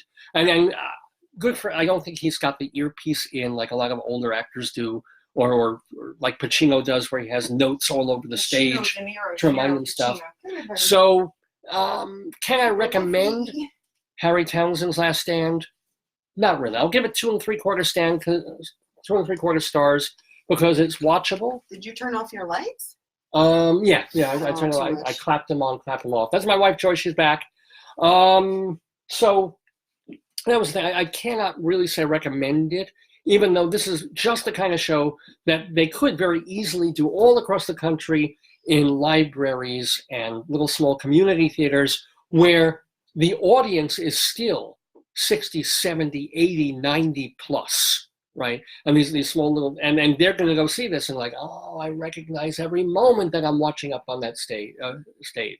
For a modern New Yorkish audience, I really can't say that this is exciting or worth to go see. So very mixed review for Harry Townsend's Last Stand. But if you're interested, it's playing another couple of weeks off Broadway at City Center up on 55th Street in Manhattan. Yeah, please do. So I guess that's all I really wanted to talk about for Inside Broadway on this Saturday, January 4th, 2020. We have so much more of Dave's Gone By to go. So let's get out of this segment and into another.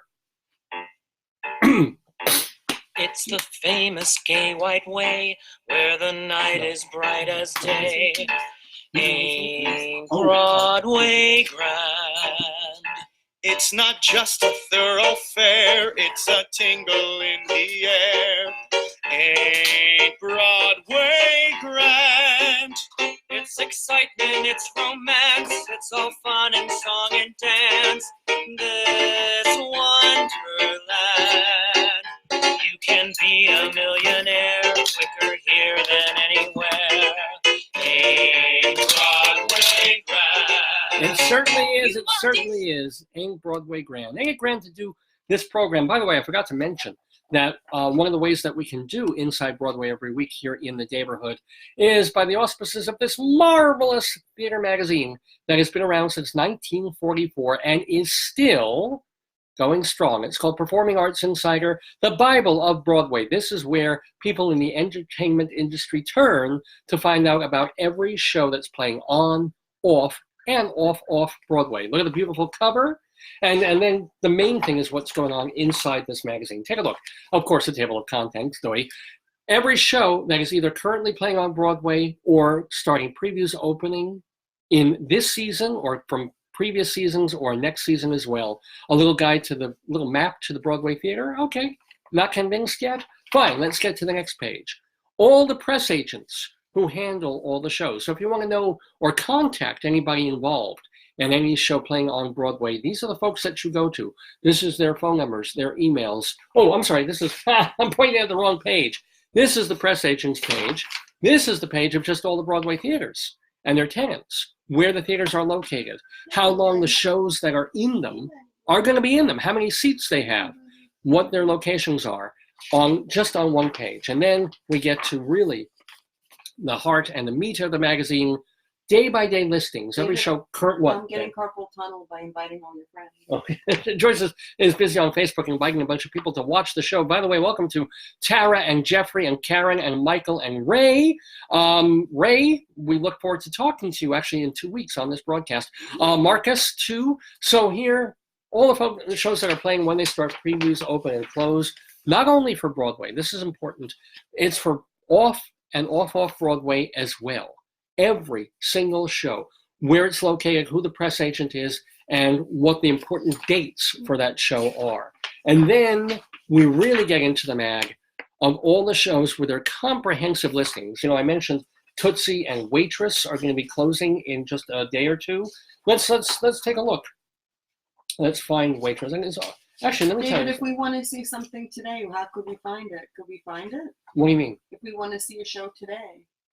You want to go into New York and see a show? No, how could we find it in your book? Well, first of all, in the back of the book, thank you, dear. I want to see it. Let's say that. Yeah, there's an index. It's a bad weather and we're thinking about some shows.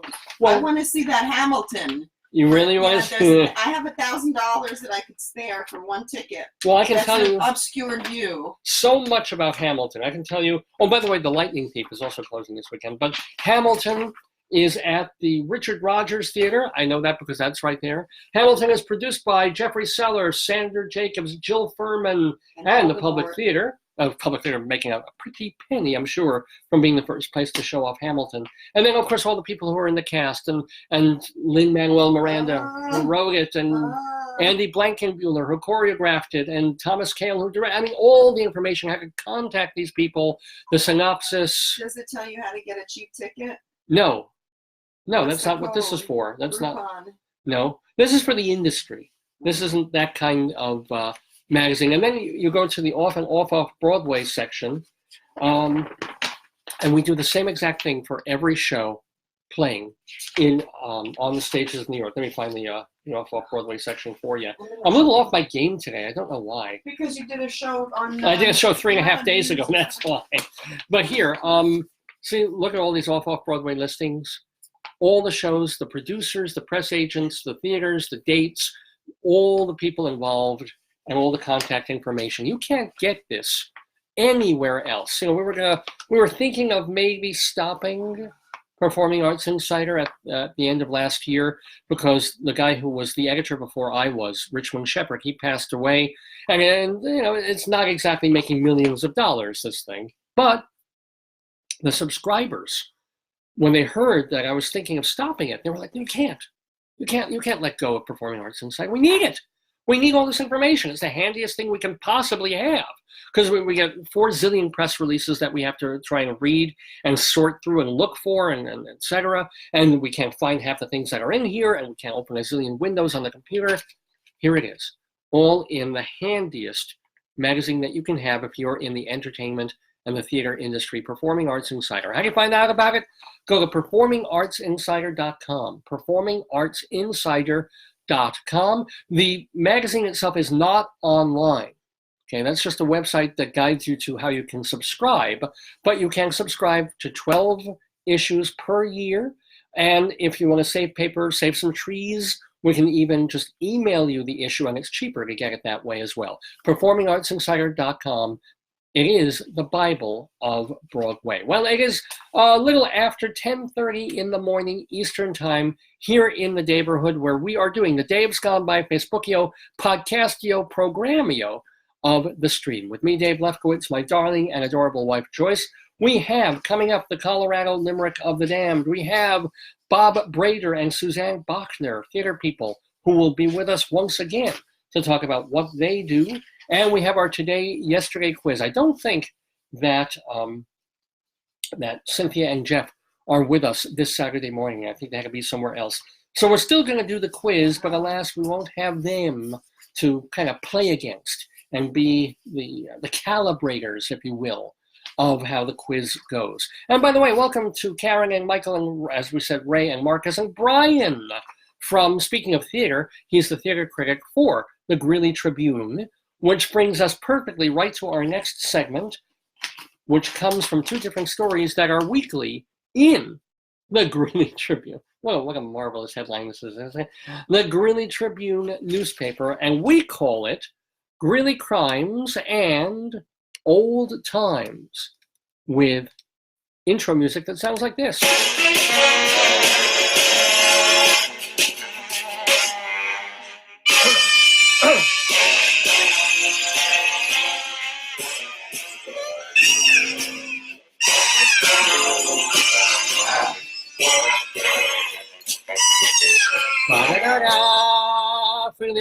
We Greeley Crimes and Old Times, ladies and gentlemen. So this is the segment where we talk about 2 articles that have been appearing for years in the Greeley Tribune, and they're both quite fun.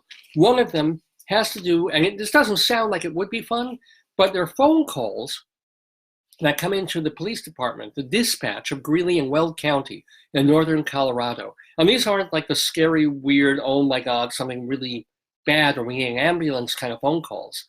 These are the ones of people who are saying, I saw someone who looked weird. Can you check that out? Or they get even stranger than that. Calls that come into Greeley Police Dispatch. Where's the siren one? No, we need that. Well, we got these 2. I don't know if we have the siren one. No, I gotta get get the siren. One that has the police one. And then where's the red one? There's another segment that has, I don't know where the tiny red one Yes, do we put it in there?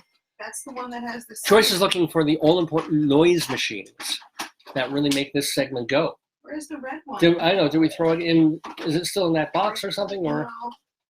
David, where is it? I don't know It's where it just is. one. I know. It has the siren. You'd have to slunk around that whole drawer. I found it. Oh, yay! Joyce found it. The other part of the segment is called 100 Years Ago, where our friend of the neighborhood, Mike Peters, who writes for the Tribune, collates stories that were posted in the newspaper, and still we're dealing with basically 100 years before 2020. So back in 1919, Wow. what was in the newspapers in northern Colorado back then? And of course, some of them are nostalgic and cute and funny. So are you ready, dear, Yes. for our Greeley Crimes and Old Times for this Saturday, January 4th, 2020? Let's start with some crime, shall we? We shall. Police responded to a Greeley home for a man. I think I mentioned this last time, but I'll do it again. They can't get through traffic. That's in Hewlett more than here.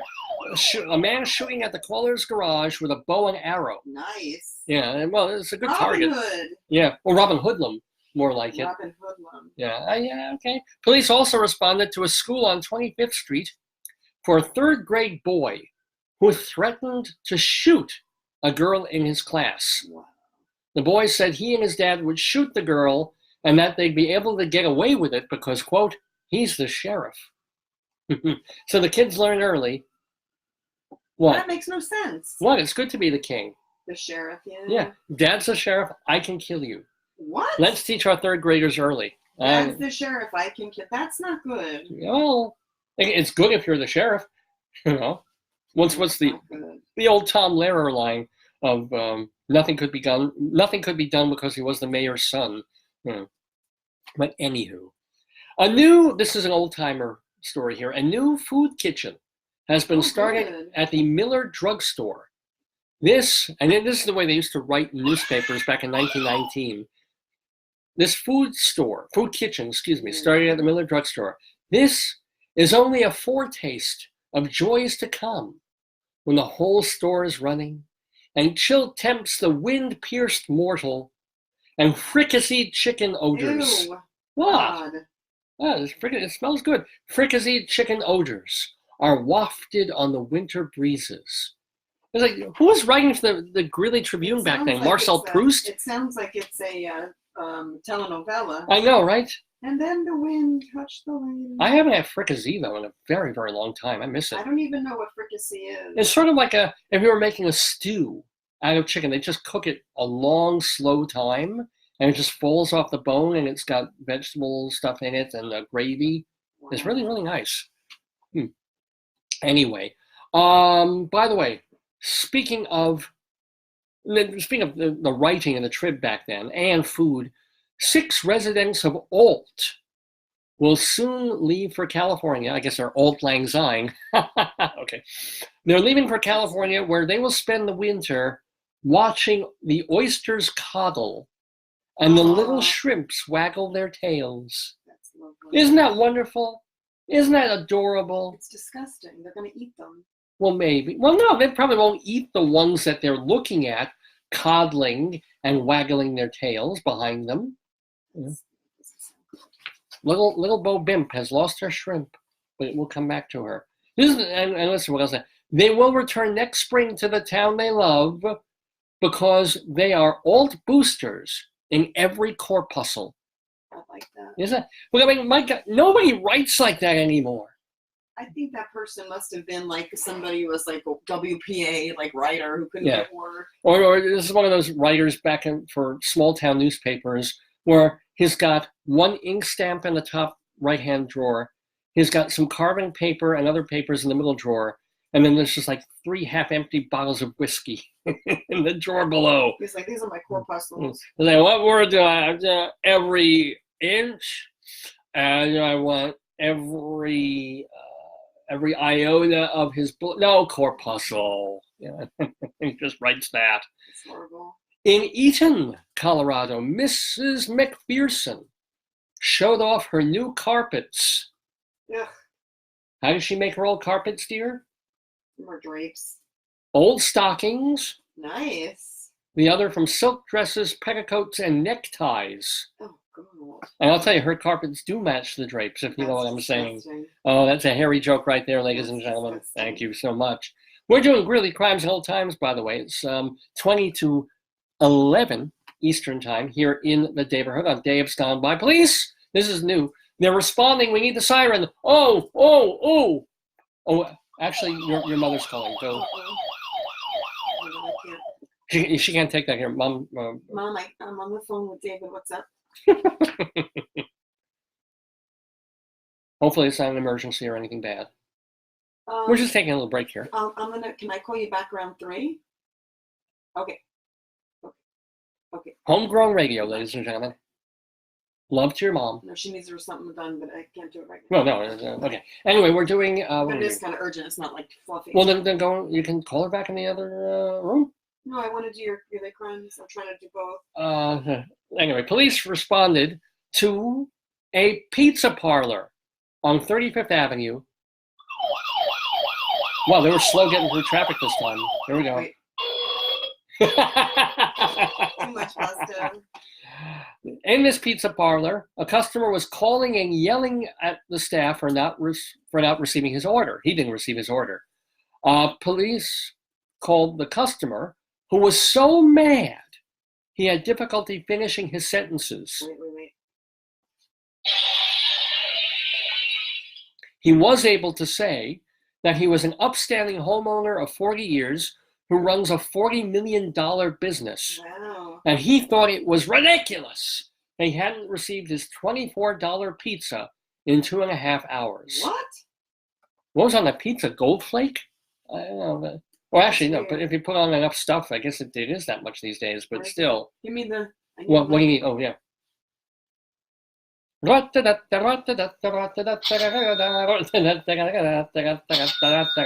Yeah. So anyway, that is a new time thing because it is 2019. Well, it was 2019. We deserve our pizzas a little quicker than that. Police responded to an apartment on 23rd Avenue for a neighbor, and this is intolerable, actually. A neighbor who runs their microwave at night. You know something? Wait, hold on. I mean, give me the the white thoughtlessness one. of Give me the people. white thing I need. Yeah. There's a sound that I want to share.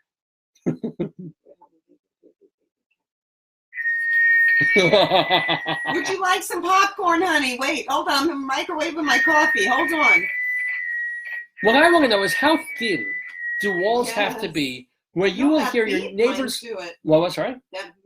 Maybe the beeping, maybe the beep, meep, meep at 2 a.m. probably bothers people. I mean, when I went to do laundry late at night, you were worried that our neighbor next door would hear it or it would be uncomfortable for her. Yeah. Because, I don't think of it, but sometimes laundry is noisy. There's coins in it that fall out of your pocket. So I guess I kind of get that. But a microwave? Police responded to 8th Avenue for a man who tried to get a woman's attention by, what do you think he did? Crashing? Not quite. Well, you know what? Yes. Yeah, I'll give that to him. He pulled down his pants. Nice. Nothing says classy. Than taking your pants down. Yeah. Now, she didn't want to press charges, but she did want police to be aware that someone was running around town. That's disgusting. Disturbed enough. Hold on, where's the? I'm missing one of my. What? Oh, this one. Hold on. Yeah. Here's one. I can't see them without my glasses. Well.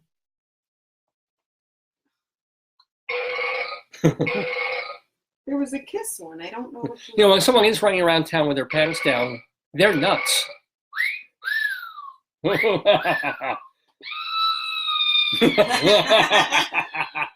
But she didn't want to press charges, but she did want police to know that there was a guy who was running around in 16-degree weather, pulling his pants down. Yeah, that's not good. Yeah. It's like, that's not good humor, man. Let me tell you. Okay. 100. Oh, wait, what was that? Oh, no, I missed that one. Okay, sorry about that. Let's see this. The light and power plant in New Raymer burned down last night. This is old times, by the way. But the owner and his family were saved. Thank you, God. Why were the owner and his wife and his family of the light and power plant in New Raymer, Colorado, in 1919, Development? they were saved. Why? How were they saved? They had no power. Like So? gas or oil? Yeah, no. By the Germans or the hobos? No. What would save people? What would alert them that something terrible was? Oh, cowbell. No. This? No. What would, let me think. Think about a family pet. Oh, a sheep. Chicken. No, close. Same Duck? sort of species. Close-ish. Oh, I have to tell you, in Gowanus, in the Gowanus Canal yesterday, I saw 2 big ducks, 4 big ducks, and 2 mallard ducks. They were beautiful. Swimming in the filth that is the Gowanus Canal. Wow. Maybe it was a parakeet? Bingo. Parakeet. Wait, we Yes. don't have a... Or a parrot. They were saved by their parrot. The family of 5 were asleep in the plant when the fire started, and they were awakened by Polly the parrot's Maybe loud that's squawks. the expression, get the bird. Wake up, Polly! Polly parrot! Polly's like, fire! This is an ex-family. Well, the family got out safely. Polly died in the fire. Oh, that's just... Why didn't they save the damn bird? I hate that. It's like, the bird alerted them. Couldn't someone grab the Right. cage? It was like, thank you, Polly. See ya. We're gonna be, you're gonna be a Kentucky Fried You're in a gonna moment. be but that fricasseed chicken on Yeah. the special. She's That's not dead. sad. She's just resting. Hello, Polly. This I'm writing poor Polly. is an ex-parrot. Well, anyway, P-O-L-O-Y. I gotta get a picture of we a remember parrot. Polly fondly. We do. I gotta get a parrot picture. Yeah. Okay, I'm gonna do my gift. I guess she had a tough beak. Yeah, beak. Yeah. Let me do bird. We're doing Greeley Crimes at all times, by the way, ladies Oh, and look gentlemen. at the bird pictures. Look Oh at yeah, that one. Joyce is gonna send a bird icon or image. There's a bird with the knife and fork. I'm gonna. Oh, send that one's cute. this Look one at you want or yes, this he's one? This cute. one? I want him. Okay, I'm sending. Send it. him. Thank I you. hope that is not Polly, because if she got. Oh, honey, our last story was on 8th Avenue. This one is not only. Wait. This story is not only on 8th Where are Avenue. you going? It is. Oh my God! Did you hear What's that? going on there? I'll be right back, folks. This is important. This is an eighth alert, and at the same time, a chicken alert. We have a double. This is an eighth and a chicken alert, ladies and gentlemen. Extraordinary things are happening. Police responded to 8th Avenue and 8th Street. David, that chicken is very cute. Isn't he? In Greeley, Colorado. I'll hold him up. Did he fart? Yeah, I'm not sure. That was me. For a report, Oh, he looks good on camera. He's very photogenic. Yeah. but this is horrible. They called the police to report a chicken frozen to the street. I shall repeat that. Do you think it was from the supermarket? I think they meant like a chicken, like a bop. Don't show him that. You get the one who's eating ice cream cone. Well, here's the deal. Officers responded, but were unable to locate the chicken. Officers called for the chicken a number of times, but received no response. If you figure it was cold enough that the chicken was frozen to the street, wouldn't it already be sort of frozen everywhere else, like its vocal cords? Yeah, but maybe it wasn't dead. Do chickens have vocal cords? Yes, they have something that makes sound, but maybe it wasn't dead. Oh, man. Oh, man. Well, anyway, sad story. Some foul deeds, shall we say, in Greeley, Colorado the last week or two. Police also responded to a mechanics shop on 1st Avenue for a half-frozen raccoon. Oh, what is going on? They can't find the chicken, but they found a half-frozen raccoon.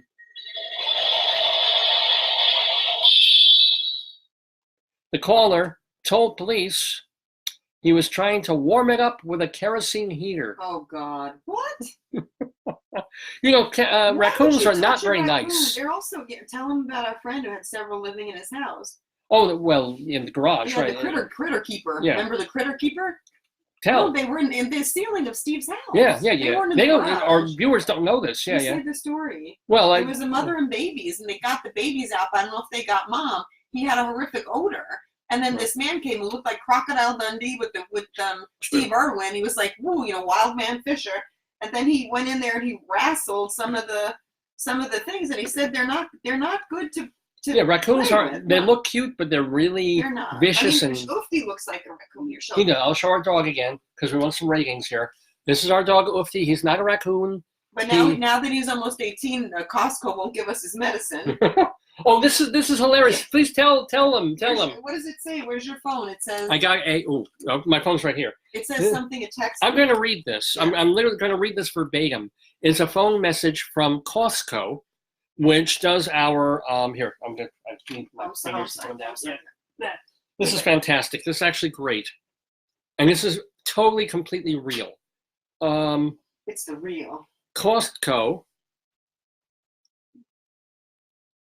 sent us this message because we get medicine for him, eye medicine for our dog from Costco. Our vet gives us some medicines, but it's cheaper to get and easier to get at Costco some of the others. No, you can't. It's a human medicine. Well, that's the thing. So they say, even though he's not quite, happy 18th birthday to Oofty Gooft. That is the name of our dog. Happy 18th birthday to Oofty Gooft is the message we get from Costco. This number will no longer receive notifications for Oofty Gooft's prescriptions until they are registered as an adult. Look, there's a gay man here with the flag and wearing a dog with the gay hat. I'm going to send that. Okay, go. But somehow it didn't occur to this automated service that Costco has that anything named Oofty Gooft would not be a human. Well, maybe they believe it's Swedish. Maybe. But the idea that we have to register him as an adult because he's turned 18 now to get his meds. How do you register him as an adult? I don't. Well, driver's license. Can he vote now? You think he can vote? He'll probably do better voting than most people do in this country. This can be done by calling your pharmacy and we do have to call them and let them know. But I think that's just wonderful. Don't sit on your lights, honey. You'll break it. Are you okay? I'm good. We got a couple more minutes for Greeley Crimes and Old Times, and then I have to call, or Rabbi Saul will be calling Suzanne Bachner and Bob Brader to talk about their theater stuff. Where's my plug? I beg your pardon? Are you wearing a butt plug, dear? Oh, my plug. I thought you were over that sexual my fetish. For my... Oh, I don't know. Oh. I see the black cord there. Hold on, folks. I need my plug, Booba. Here. Hold on. Oh, it's not gonna go all the way to where you are, dear. Okay, well, I need it to. I can't. It's stuck in the bag, and it's a mess. I can't do mom stuff in the other room without it. Well, then come over here and sit by where the plug is. Yeah. Or use the other computer. Anyway, where are we? Police responded to a Greeley home for a wacky woman. That is a quote, by the way. That is a quote from the Greeley cop log in the Greeley Tribune. A wacky woman.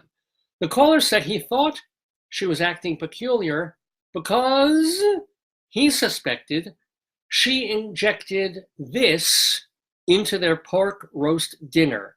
What do you think? What do you think? He suspected this wacky woman. No. Oh, wait. Give me another one. Well, what do you think he would put into a pork roast?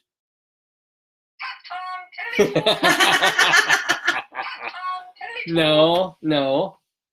Do you give up? What? Poison? Not quite. Cocaine. What? Yes. Things do go better with coke. He thought she was injecting her pork roast with cocaine. I know some of these cooking shows do have exotic methods, so perhaps it's... Nailed it! To the wall! No, I think like that country kitchen with that Trisha Yearwood, she might do that. She'd be like, I know... Oh... Why do you think Julia Child... You're going to lose the watch party. There's nothing I can do about that. Yeah, there is. Here, there's your cord. And the problem is it's stuck under there. Yeah, but I don't want you to lose. I'm sitting on your stuff. I don't want you to lose the watch party. No. Oh, well, thank you. Anyway, well, yeah.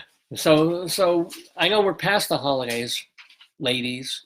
But if you're going to be cooking for Easter or perhaps the Oh, Martin Luther no. King holiday, Cocaine. and you're making a delicious pork roast, have you thought I about think you always say meth would be better, right? Coke. That's your general, meth Yeah. would be better. the meth method buddy, of cooking? Did you just see him jump? Yeah, good for him. As our dog He's is going a hungry. little Come nuts. here, bud. I love you. You can't be cuckoo pants talkie. No cookie pants. That's our dog. That's my wife talking to our dog. No cookie pants. No cuckoo pants talkers. She actually says the same things to me most of the week. But anyway. Yeah, don't jump on me. And David, listen. I want to ask the viewers. I'm 5'6", but all my pants are different lengths, and I want to get it hemmed, and I don't know how to do it. I'm very disturbed by this. Like, I have short pants that are ankle length. Yeah. Then I have pants that are long, but each of them is a different measurement. So I don't want to get my pants cut the wrong way. Isn't it a thing where you measure it from like the beaver to your ankle? No, the inseam. You measured remember Yeah. remember the guy, Mr. Humphreys, right? He'd say, oh, the inseam, and then he would take an inseam and say it'll ride with wear. I'm troubled. I wish Cynthia were here because she could have helped. Oh, I know. I need some advice. My advice to you is to go to the tailor and have them take out the measuring thing but and then do you ya. gotta put your pants on, and then you have to have shoes that you wear. Right. So why would that be so terrible? And I gotta bring my shoes. Yes. Wear them. They're heavy. shoes. They're big thingies. Oh my God. Oh my goodness. Cynthia's here. Yay! She says, boy, did I oversleep. Oh my God. Shame on you, Cynthia. Cynthia, she must have had a cocaine-laced pot roast. Cynthia, you missed my hour-long discourse about all things radiophonic and New Year's and et cetera, which gives me a good opportunity to remind people that we have all our archives not only on Facebook for the past 2 years, but the archives of all our shows at davesgoneby.com. So if you missed the first part of the show anytime this week or forever, you can go back and watch and catch up on what you missed. But Cynthia and Jeff, stay with us because later in the broadcast, we will have our Today, Yesterday quiz. You did not miss that. We've been doing our Greeley Crimes and Old Times, but we kind of have to stop that at the moment. We have our Greeley Crimes and Old Times. We have our Colorado Limerick of the Damned coming up. We already did Inside Broadway. We'll have Storytime with No More Potatoes. Or No Small Potatoes. I'm sorry, that's the name of it. But what we've got to do right now, and I need to, Hon, can you distract the viewers for like a minute? You don't have to go on camera. You can just tell them, give them some dog love. Here we go. Let me. It's time for dogness. Let me get this off me. Hold on. La la la. I can't figure out which is the right. Oh, here we go. So, how did you like New Year's Eve? I loved it. Let's get Oofty up close. What was your favorite part of it? I can't figure out how to do Oofty here. There you go, buddy. Just remember that the where that dot is, and that helps. Yeah. You do, buddy. You do, buddy. Oh, she yawned. He yawned so cutie. He yawned. Oofty's tired. Say hi, Oofty. Yeah. So. Let's just talk to the folks for a little bit about your New Year's or and so forth. Taking a momentary break while I get some folks on the phone, ladies and gentlemen, for Rabbi Saul to talk to. Hold on, I gotta get. Just have to get this. Oh, I know what we can do. Where's little Pepito? Oh, he's there. He's there. He's yeah. Show off our New Year's potato because it is the new year.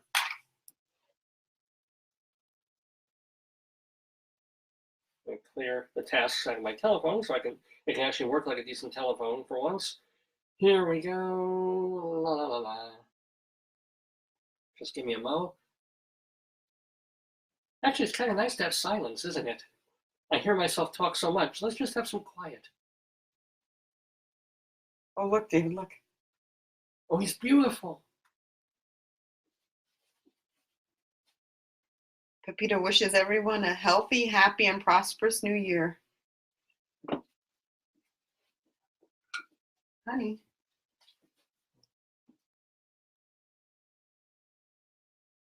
Hi, Suzanne Bachner and Bob Brader, please. Great, fantastic. We'll get you on the show momentarily. Oh, shalom! Shalom, my friends. Shalom, my enemies. This is your old pal, Rabbi Sol Solomon, founder and spiritual leader of Temple Sons of Bitches in Great Neck, New York. And oh my God, I can't see anything. Where the hell are my glasses? Oh my God damn it. My eyes are hurting here. And we have on the telephone here, on the Telephonicus, let me make sure that's loud enough, is Bob Brader and Suzanne Bachner. They are theater people. They have been on this program just over, oh, that's so much better. Oh, my cataracts are just exploding in my head. Ladies and gentlemen, we're here with Bob. And notice for the new year, I've decided to grow my payas in. And they're growing at a phenomenal rate. If only my pubes would grow so fast. But Bob Brader and Suzanne Bachner are theater folks. We've had the pleasure of having them in the Daverhood before, talking about the shows that they've done. For example, Bob Brader does a solo show called Spitting in the Face of the Devil, which has to do with his relationship with his miserable son of a bitch dead father. And then there's another show they did called Very True. A show called Smoker. And then Suzanne does a show called The Good Adoptee, about her life being an adopted woman and finding her birth parents and all that. And then another show based on Schnitzler's Laurent. And if you've ever taken a schnitz, you know how painful that is, called The Circle. So the reason we're having them back on the show so soon is that they're pushing these shows. They want these shows to be done. And one way that they're trying to have them done in the theater community, both in New York and across the country, is by showcasing them, by showing off parts of these shows, which they're going to be doing at a thing called APAP. So, Bob, Suzanne, welcome back, first of all. Happy New Year to you. Happy New Year. It's a pleasure to be back. Thank you so much. Shana Tova to it. Thank you likewise. And then tell us what the hell, I confuse it with my APAP machine that helps me breathe. What is APAP? Great for sleeping. But it's the Association for Performing Art, because it just changed it. Professionals, yes. The Association for Performing Arts Professionals.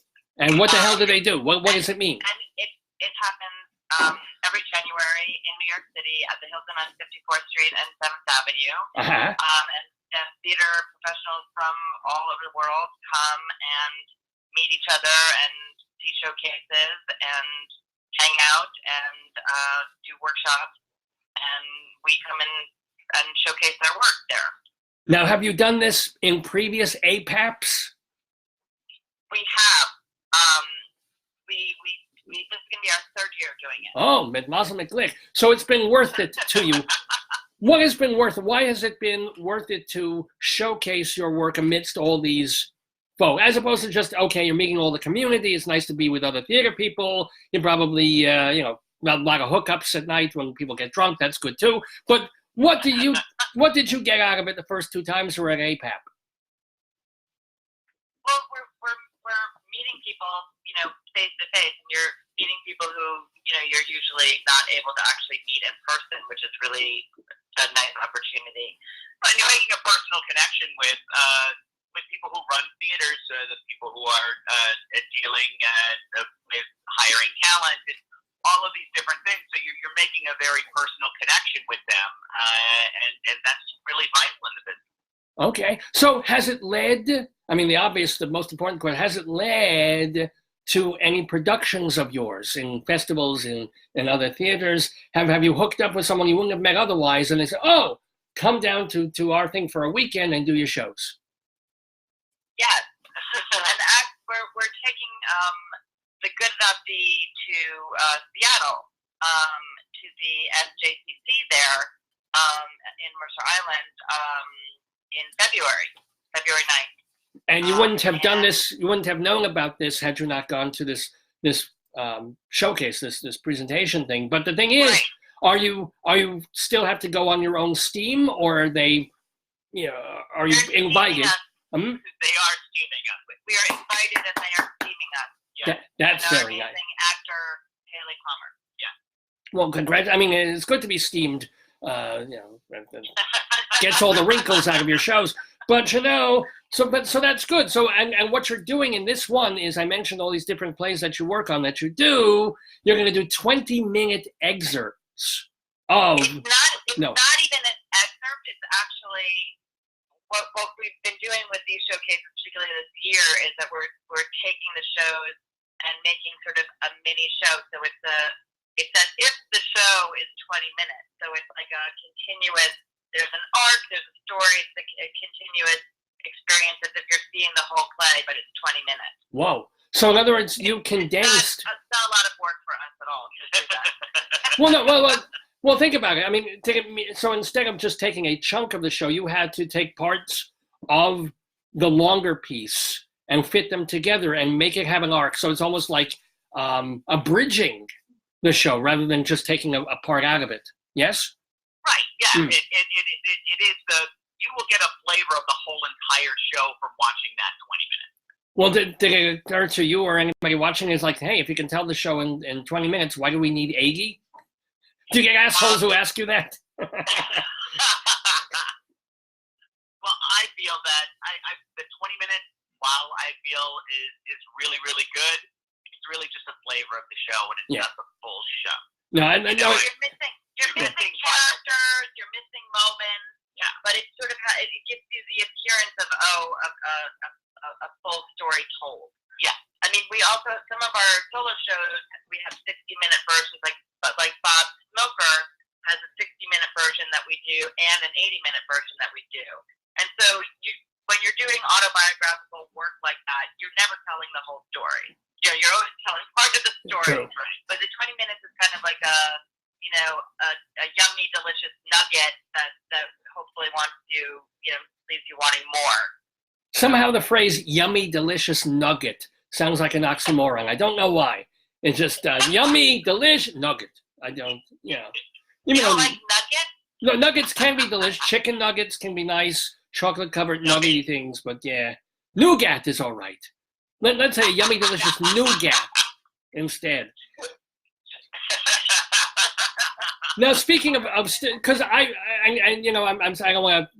don't want this segment to be completely about me, but I do want to go off on a rail and talk about me for a moment about the show, because I'm dealing with the same thing that you are. We did a showcase of my comedy, Shalom Dammit, an evening with me, and we did it at the Dramatists Guild studio thing that they have there. It was great, and people laughed and they loved it. And then I get people telling me, well, what you should do is bring it to a cabaret and you cut it down to 55 minutes and you do it this. And I'm like, if I wanted the show to be 55 minutes long, I would have written a 55-minute long show instead.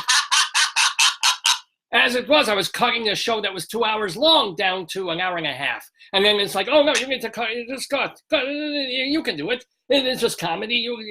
There's no arc. There's no story. I'm like, fuck you. Yes, there's a story. God damn it. You're just too dumb to see what the hell it is. Goddamn people. Well, don't you know, Rabbi, that everyone knows better than the person who actually created and or lived the story? Everyone knows better. It's so true. But I'm thrilled to hear that you were able to create, not instead of the shows that you do, but alternative versions that allow you to do a 55-minute version in festivals, to do a 20-minute version in showcases. It doesn't take the place of the main big thing.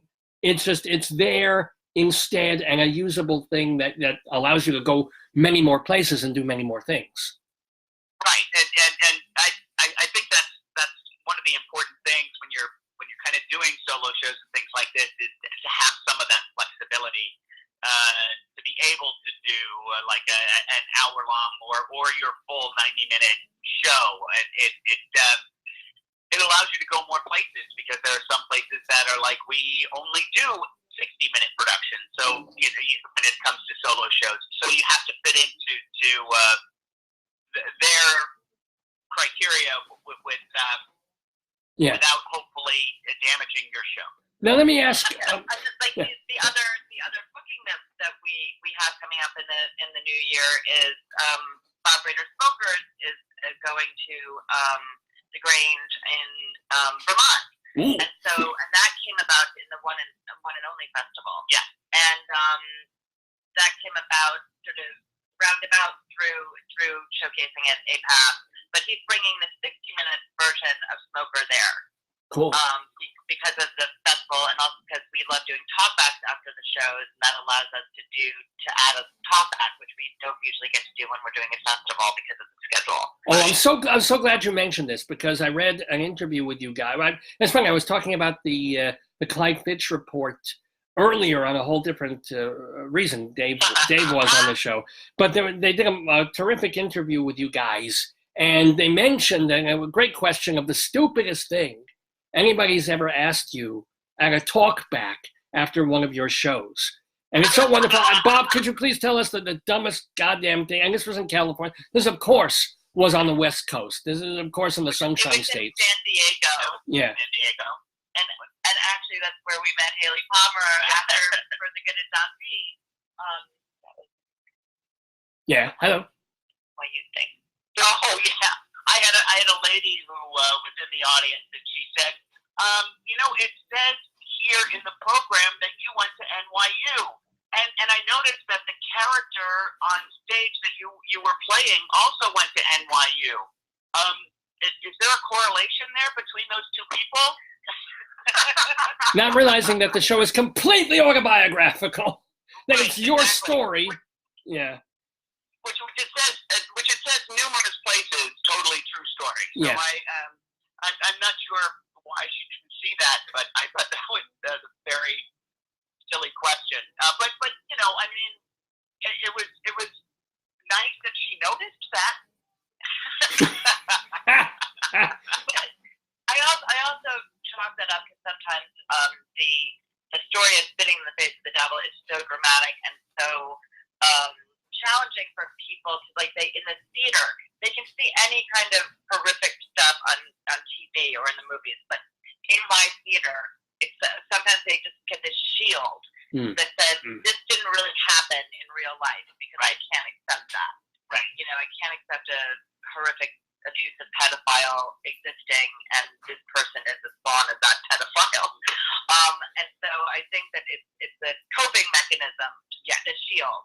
But she was trying to break through it on her own, which is to be commended. Yes. By saying, "Oh wait, could that be true?" You're being way too kind. It's like I know my friend Dave, who produces this show. He has a solo show that he does about a horrible incident he had involving diarrhea, and people walked out of that. And then you want to be kind and say, "Oh, maybe they can't deal. Maybe they have colitis or some kind of." But it's like, no, they're just the assholes from leaving in the middle of the show. Bastards. I hope they die. I'll give my nice version of that, Rabbi. Oh. Which is that Dave's show clearly triggered in a good way and inspired them in their bodily, physical selves, and that's why they had to leave. Yeah. That's right. They were so moved that they had a movement. Yeah. There you go. Exactly.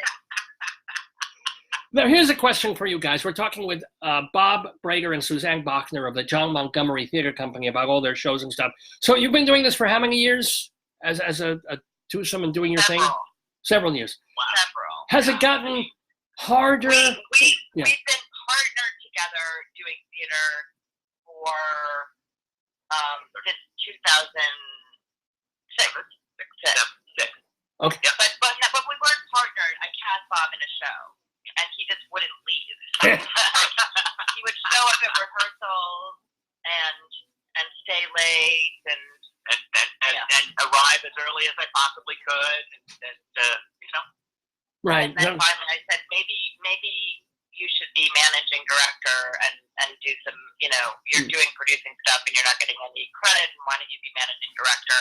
And then I said, yeah, I think you've been managing director for a few months, but I think executive director is more appropriate for your burden of Right. So then we partnered. So then we partnered together, and that's when we really started focusing on doing more solo work and true stories, and partnering with nonprofit companies to raise funds and awareness. That's when we kind of focused in on that mission. So has it gotten harder or easier in the past 10, 12 years that you've been doing it? Because everybody complains the money for the arts is shrinking. You have more social media and things that you're fighting for audiences for. Harder, easier, or a bit of both in different ways to do what you guys do? But I think it's a bit of both. I mean, unfortunately, a lot of really great theaters are closing. I mean, there's a lot of really great theaters that you'd be able to put on a solo show, like really nice little black box theaters are closing down. They don't get the support. So The same way a lot of wonderful, mom and pop but very successful restaurants in the city have been casualty to the real estate situation in New York. So have the theaters, and it's been very, very, very sad.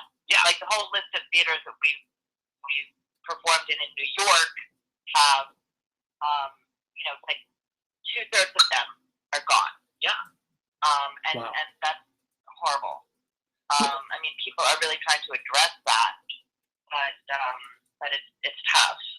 And I mean, having toured a lot in Canada, it's just like all the theaters that we've ever performed in Canada are alive and kicking. Yeah, exactly. And we see our Canadian fellow artists having a totally different sort of support base, government support and just community support for doing art. Actually, that sounds a little bit. Not to say that we don't have support, but it's just not, it's not on the same level. It's not the same kind of thing. See, people think. As if art is important in our culture, in our lives, in the States. Yeah. No, people think that's an oxymoron too. Canadian artists doesn't necessarily go together too well. Well, I do not think that is We don't any Canadian artists. I'm going to stick up for our Canadian artists. They're amazing. Maybe you don't know the right Canadian artist.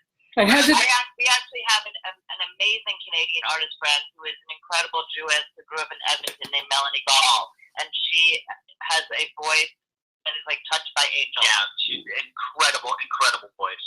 And you would never say that Canadian artist is an oxymoron. All right, I'm kidding. It's a joke. So, but I'm being your straight person, Rabbi. Well, but here's the deal. Here's the question also. You were talking about venues and little theaters where you could do the shows. What about the festival circuit? Dave was talking earlier about the closing of the New York Musical Theater Festival in New York. Just suddenly, God. That is true. Do you believe that it was just about the drying up of funding and how difficult it is to fund these things? Or are there other things at play? You've been in festivals. You've seen like the Fringe Festival came and went away. The Midtown is gone because that guy retired. Has that dried up too? Well, I mean, we did do the Midtown Festival when that was around, and it's hard because sometimes the festivals were also expensive to do. I mean, you weren't making. I mean, you were paying so much money to be a part of the festival, and then the returns you weren't making any money at all. And if the right people didn't see your show, then it doesn't get picked up, and then you are just at a loss. What has changed over the past number of years is sort of a path of independent theater artists putting on shows purely independently, not like some big kahuna is backing that, in a smaller space and already has it lined up to move to a more commercial situation. But it's much harder to do things independently and sort of have that get seen and picked up and move to a more commercial space. And that used to be a viable path. Yeah. And so a lot of these festivals like that, if they're commercial aspirations of the participants, it ends up being a little more of an investment than, I can make money through the festival because it's cost prohibitive. And then if there's really no path to having people really see it, and that's the other thing, it's just like, it's such a huge saturation that it's harder really for work to be seen just because of the saturation effect. Yeah. And there are more, I'm going to get depressed, Rabbi. No more depressed than I am, that's for sure. No, but it's true. It's a terrible, mostly a terrible. I can't imagine anybody even expects to, quote, make money doing what you. I mean, to break even would be nice, but to make even a friggin' living doing what you do. It's amazing. And again, I don't know if we asked this a year ago, but you don't have day jobs, right? This is your job? We have side hustle. Yeah. All right, that's right. Side hustles. You got which of you is the whore? I'm an actor. Bob's the whore. I'm a pimp. There's no doubt about that. But I also, in tough times, also pimp out myself. There you go. You got to. I mean, but this idea of even like when you go to that Seattle that you were invited to, it's wonderful. They're gonna fly you over. They're gonna probably put you up. But it's not like you're gonna suddenly make enough money to live on for the 2 weeks afterwards when you come home, right? No, we probably could. We could do that. We could live for 2 weeks. Oh, Maybe. Yeah. I need to move to Seattle. Let me tell you. New York City, Right. If we left New York City, then we could live for many months. Whoa! Good job, guys. Good job. But we also I direct other people's shows. I've been focusing on solo shows, so I'm a dramaturg developer and director of solo shows. And Bob does dramaturgical work. He's the dramaturg on The Good Adoptee, but he also works with other people developing solo shows in that capacity as well. So, we get to do a little side hustle that is at least, artistic, and fun. And we do some classes together in various locations. Yeah. Now, what about personal work? We're going to close up our chat here with Bob Brader and Suzanne Bachner, reminding you now. First of all, can the general public go to this APAP thing, or do they have to register so they can see the tiny versions of your larger shows? See our short, absolutely.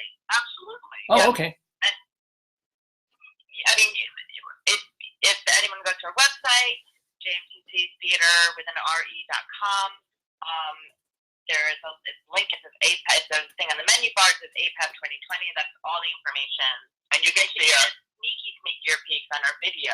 Because we have a video of all three shows that we're going to be doing, so you can get a sneak peek there of what we're going to be showcasing. And also on the Tuesday of APAP, Tuesday the 14th, it's the closing day of APAP. We're doing a bonus show of Sitting in the Face of the Devil, which I love how you described, Rabbi. So we're doing Smoker, The Good Adoptee Circle, and then Sitting in the Face of the Devil, because we are videoing them for people who did not get to see the festival. I mean, the shows in showcases in person. And so that's going to be really fun. That's Tuesday at 5 o'clock and 7 o'clock. And so they just have to make reservations with me. Yep.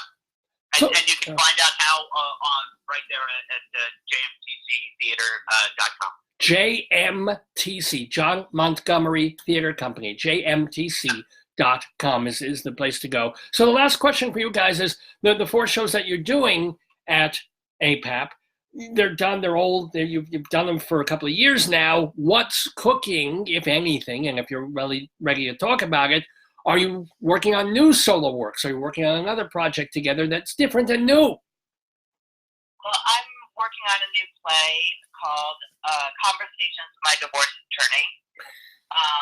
And that is almost done.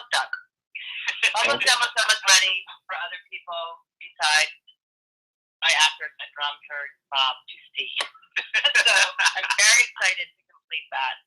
And Bob is working on a fantastic new monologue. I'm working on a new monologue called It's a Rocky Life. And it's about, I used to be a Rocky Horror player at the 8th Street Playhouse. So it's about being a Rocky Horror player. Whoa! Can you give us a little taste of like a funny incident or some ridiculous thing or thing that you did or witnessed when they were doing Rocky Horror back in the day, the midnight shows that people used to go to in the village?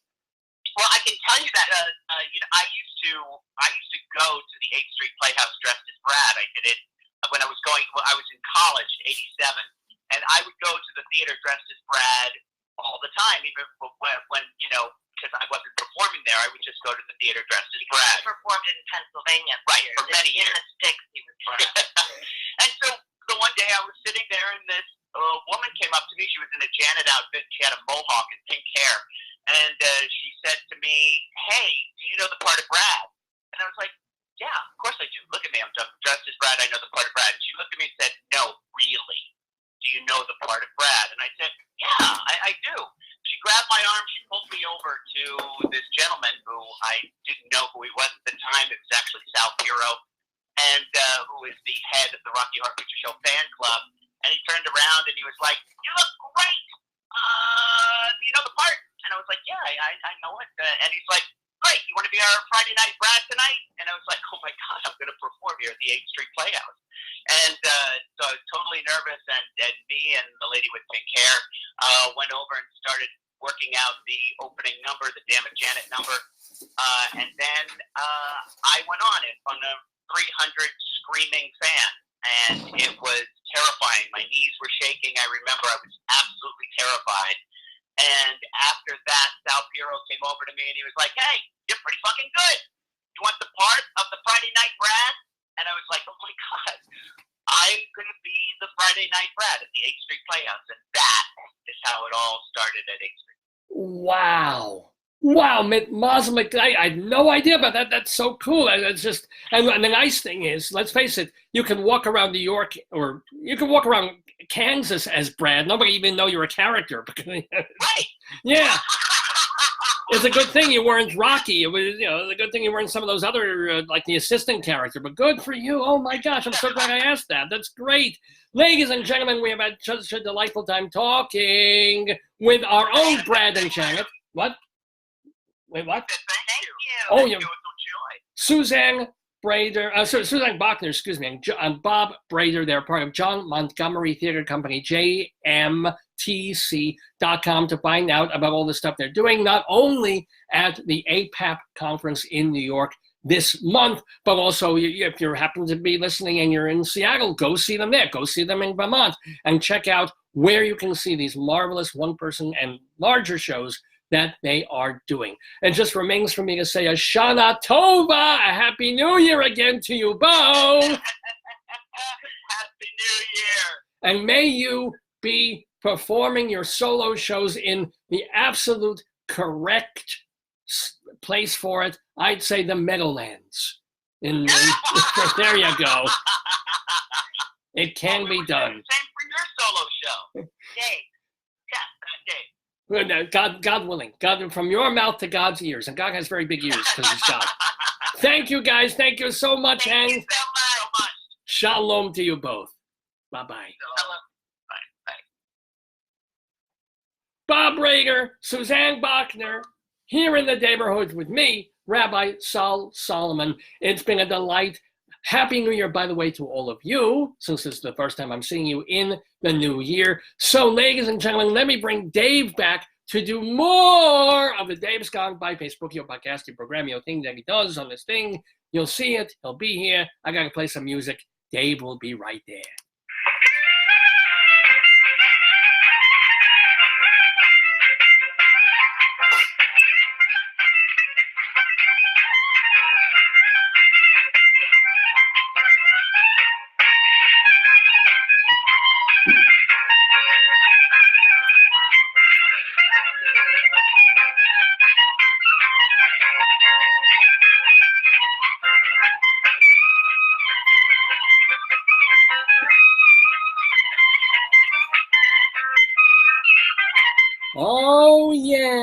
Oh yeah, getting the klezmery with you here in the Daverhood on this Saturday, January 4th, 2020.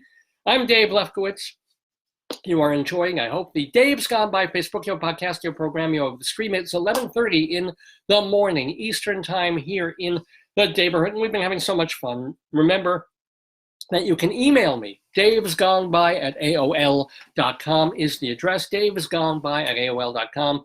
Or you can certainly message me at Facebook. I can't really deal with messages much during the show, but I'll read them all week long. You can post them all week long. That's a great way to get in touch. You can also follow the show at my Twitter handle, Radio Dave 2. Radio Dave, the number too. And by the way, thank you so much to Rabbi Sal Solomon. Find out more about him at shalomdammit.com. Shalom, D-A-M-M-I-T. Shalomdammit.com. And one of the nice things about him, he was talking about his show because he's got that kind of ego. If you're curious about Rabbi Solomon's solo show, which actually has another person in it because it's a musical, it's called Shalom Dammit, An Evening with Rabbi Sal Solomon. That is at his website, shalomdammit.com. Bring it, if you have a theater, what is a theater nowadays that anybody can afford? If you have a plank and a couple of stools, he'll come and do the show. Find out what it is at shalomdammit.com. That's also the place to read his rabbinical reflections and hear them as well, and see episodes of his classic television show that he did on Long Island cable TV about a decade ago. It's all there. Shalom, D-A-M-M-I-T, shalomdammit.com. Well, welcome to all the folks who've been tuning in. Cynthia and Jeff are here. Yay, because our Today-Yesterday quiz is imminent. And welcome to Deborah and to, oh my God, George from the Dominican Republic, except maybe he's in New York at the moment, and Benjamin and all the folks, Praveen and Tony. And can I scroll up and see some of the folks? Jeffrey, Karen, Michael, Ray, Marcus, Brian, Cynthia, Tara, Tom, Trevor, Jeff, Gina, Irving, Warhol, Roland, Reggie, Lawrence, Nancy, JL, Chris, Matthew, Kurt, Dan, Joe, Michael, Sagar, Monty, Wayne, Dale, oh my, and so many more watching on watch party shows. It's so great to have you in the Daverhood on these Saturday mornings when we do the Dave's Gone By program. Well, since Cynthia and Jeff are here, you're still with us, Cynthia and Jeff, they are the folks that you guys play against when we do our Today-Yesterday quiz. And this has to do with it being January 4th, 2020. We like to go back in time and we like to say, hey, what happened in history, what happened in the world on January 4th and all the previous January 4ths leading to this one? Who was born, who died, what political or social events happened. We give hints and clues, and then without wikiing, without Googling, without checking, without binging, it's your job to beat Cynthia and Jeff. And they're saying such pressure, but yes, because they're the ones who chime in first. But you're welcome to message first and chime in and see if you can beat them to the punch of the answers of our Today-Yesterday quiz, which we try and open usually with a little bit of music. Do-do-do.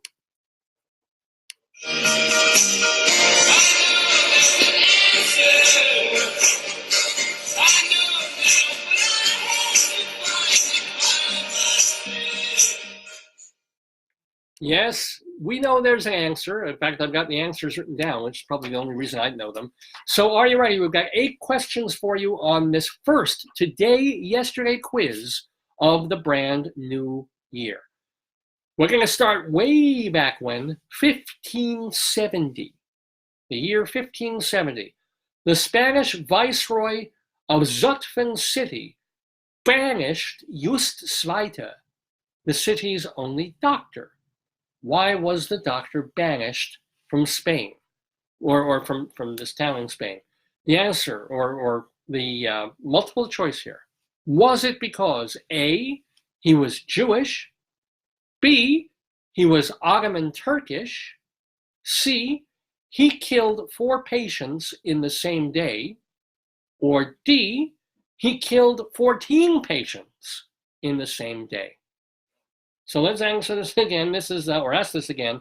The Spanish viceroy of Zutphen City banished Just Zweite on January 4th, 1570. Why did he do this? Was it because he was Jewish?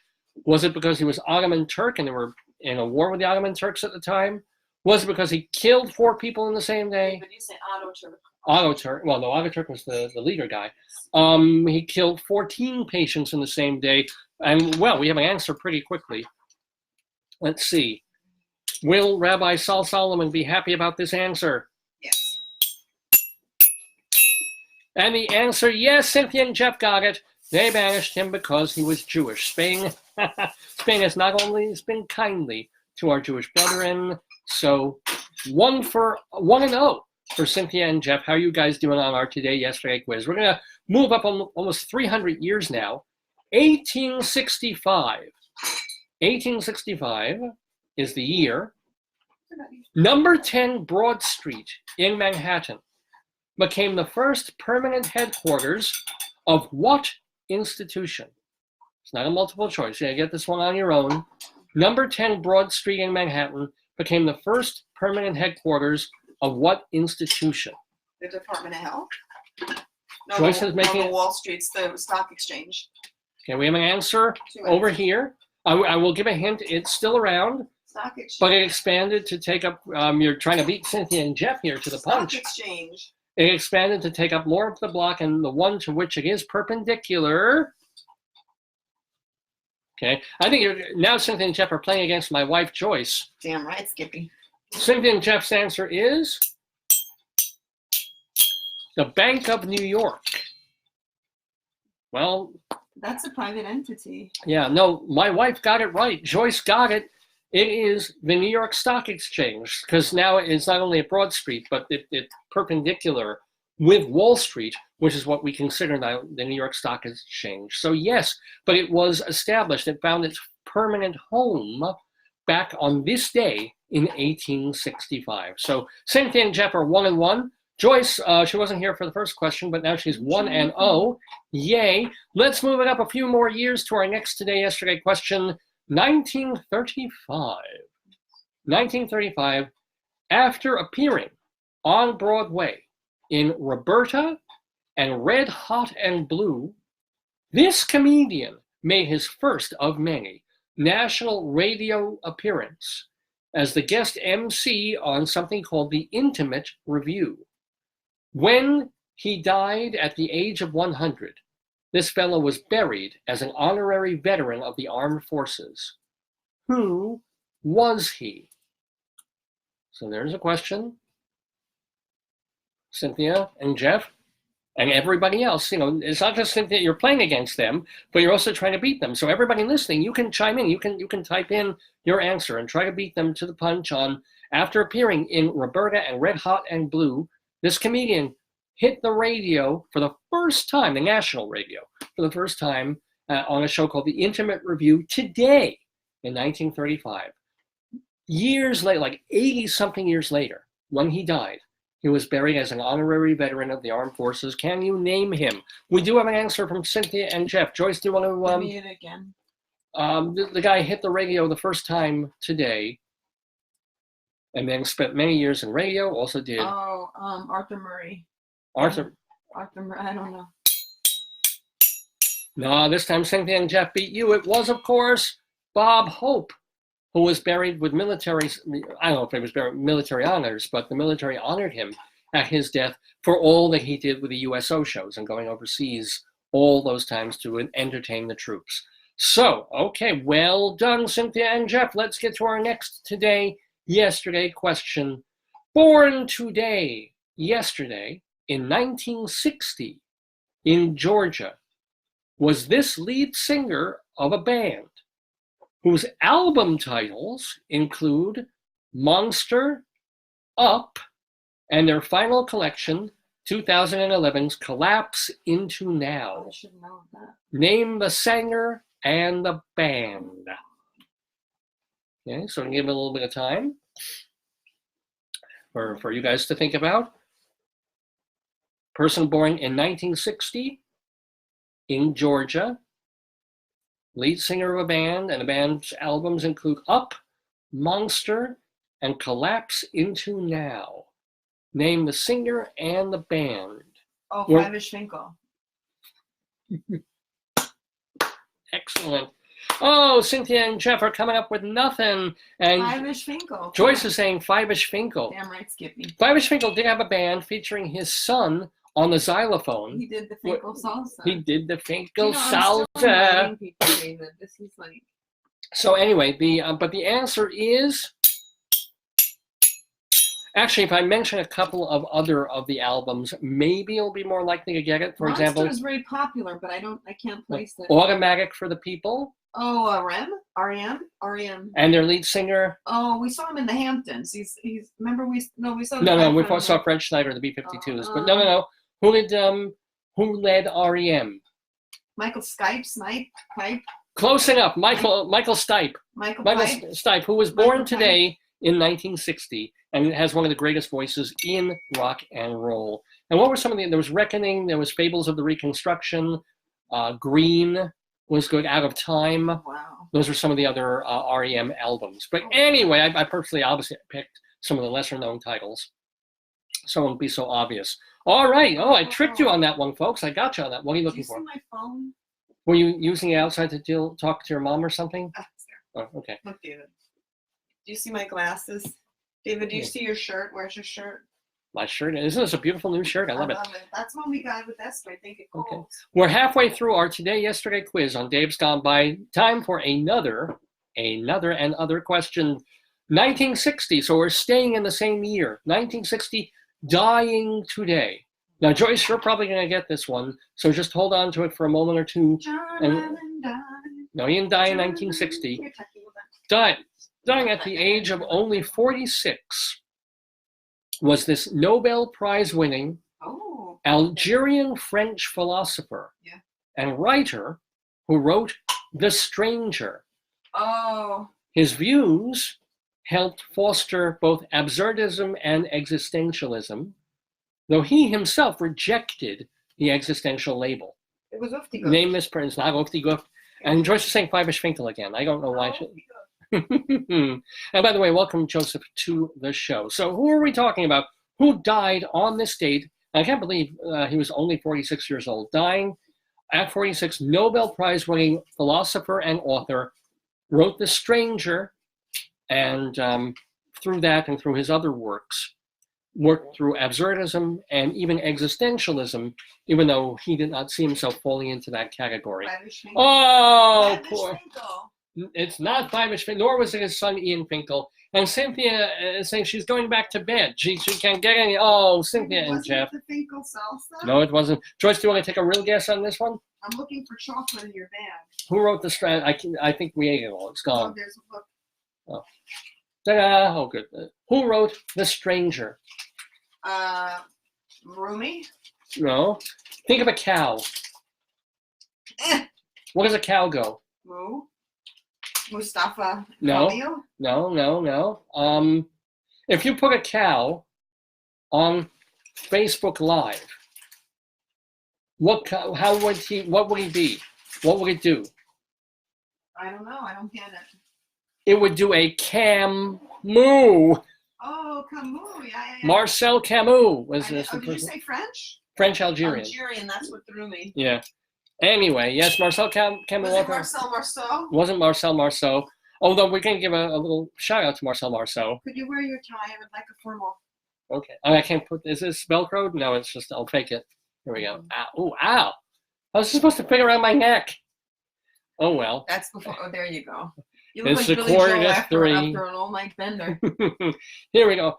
We just got some laughter. I don't know if it was from the tie or from the Camus joke, but either way, I'm not proud. Next question in our Today-Yesterday quiz. Today-Yesterday in Copenhagen.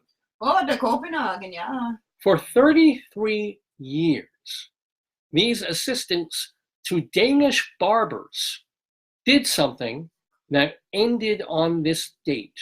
And it is a world record for the longest time this has ever been done.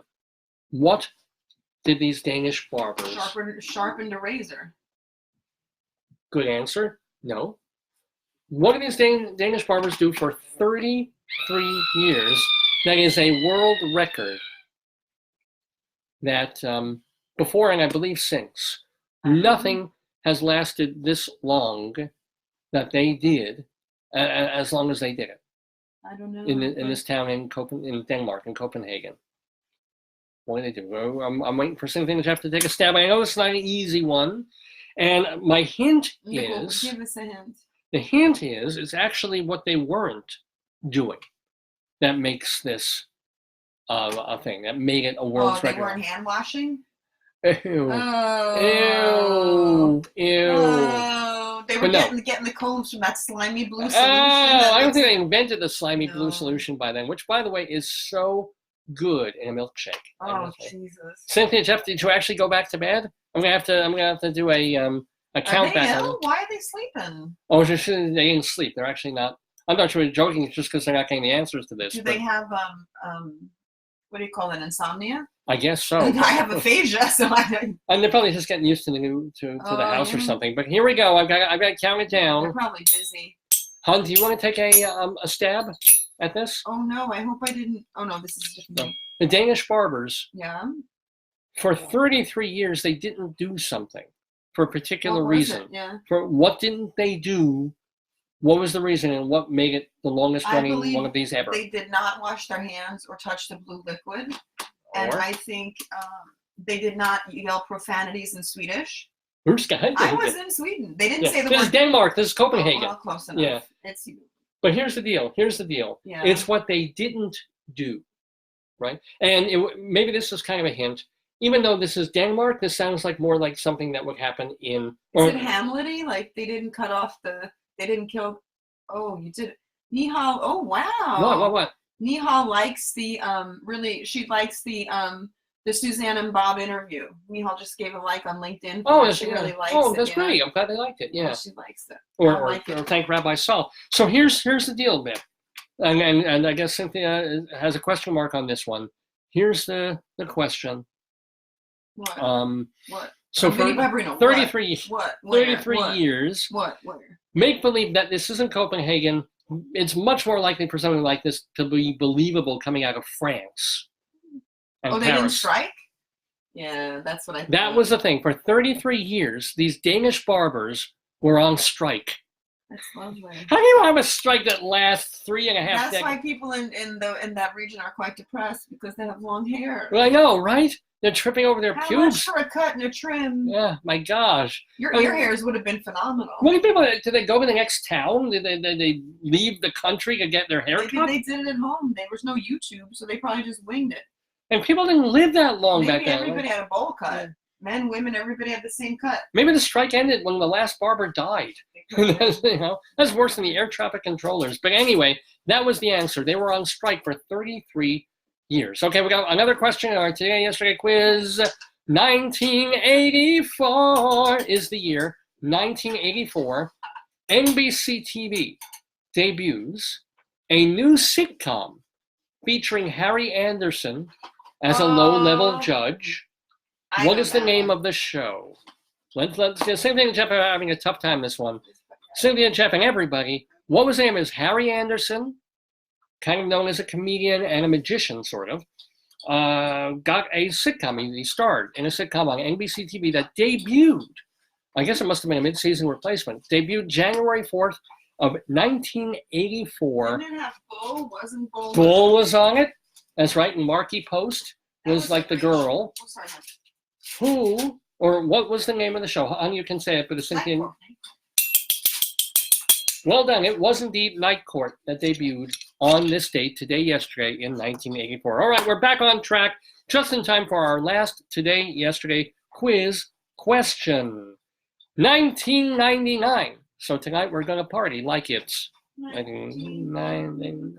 Yeah. On this date, this former wrestler was sworn in as the 38th governor of Minnesota. Of Minnesota. No. This, you're not thinking of the other guy. The other wrestler guy, well, the other guy wasn't a wrestler, he was a bodybuilder. 1999, this former wrestler sworn in as the 38th governor of Minnesota. Who are we talking about? I'm thinking of Jesse Ventura, but he's the California. Well, Cynthia and Jeff have an answer. They're saying Ventura. Jesse the Body Ventura. Yeah, me too, but I think he's California. No, you're right. Jesse the Body Ventura was the governor. You know what? You're thinking of Arnold Schwarzenegger, who was California. Ventura's California. Reminds me of California. Ventura Boulevard, I see. But yes, nicely done on those last two, Cynthia and Jeff. And Joyce got a couple of our quiz. I don't think I'm ever going to get to the end of all these inviting people. Well, because there's 1,000 people to invite there. But I'm thrilled that you're doing it. Thrilled that people are watching. Thrilled to say hi to Nihal and G. I didn't see them on my list of folks who are watching. But I'm glad they liked Rabbi Saul's interview with Suzanne Bachner and Bob So are they Brader. doing any stuff in D.C.? Would they know them from D.C.?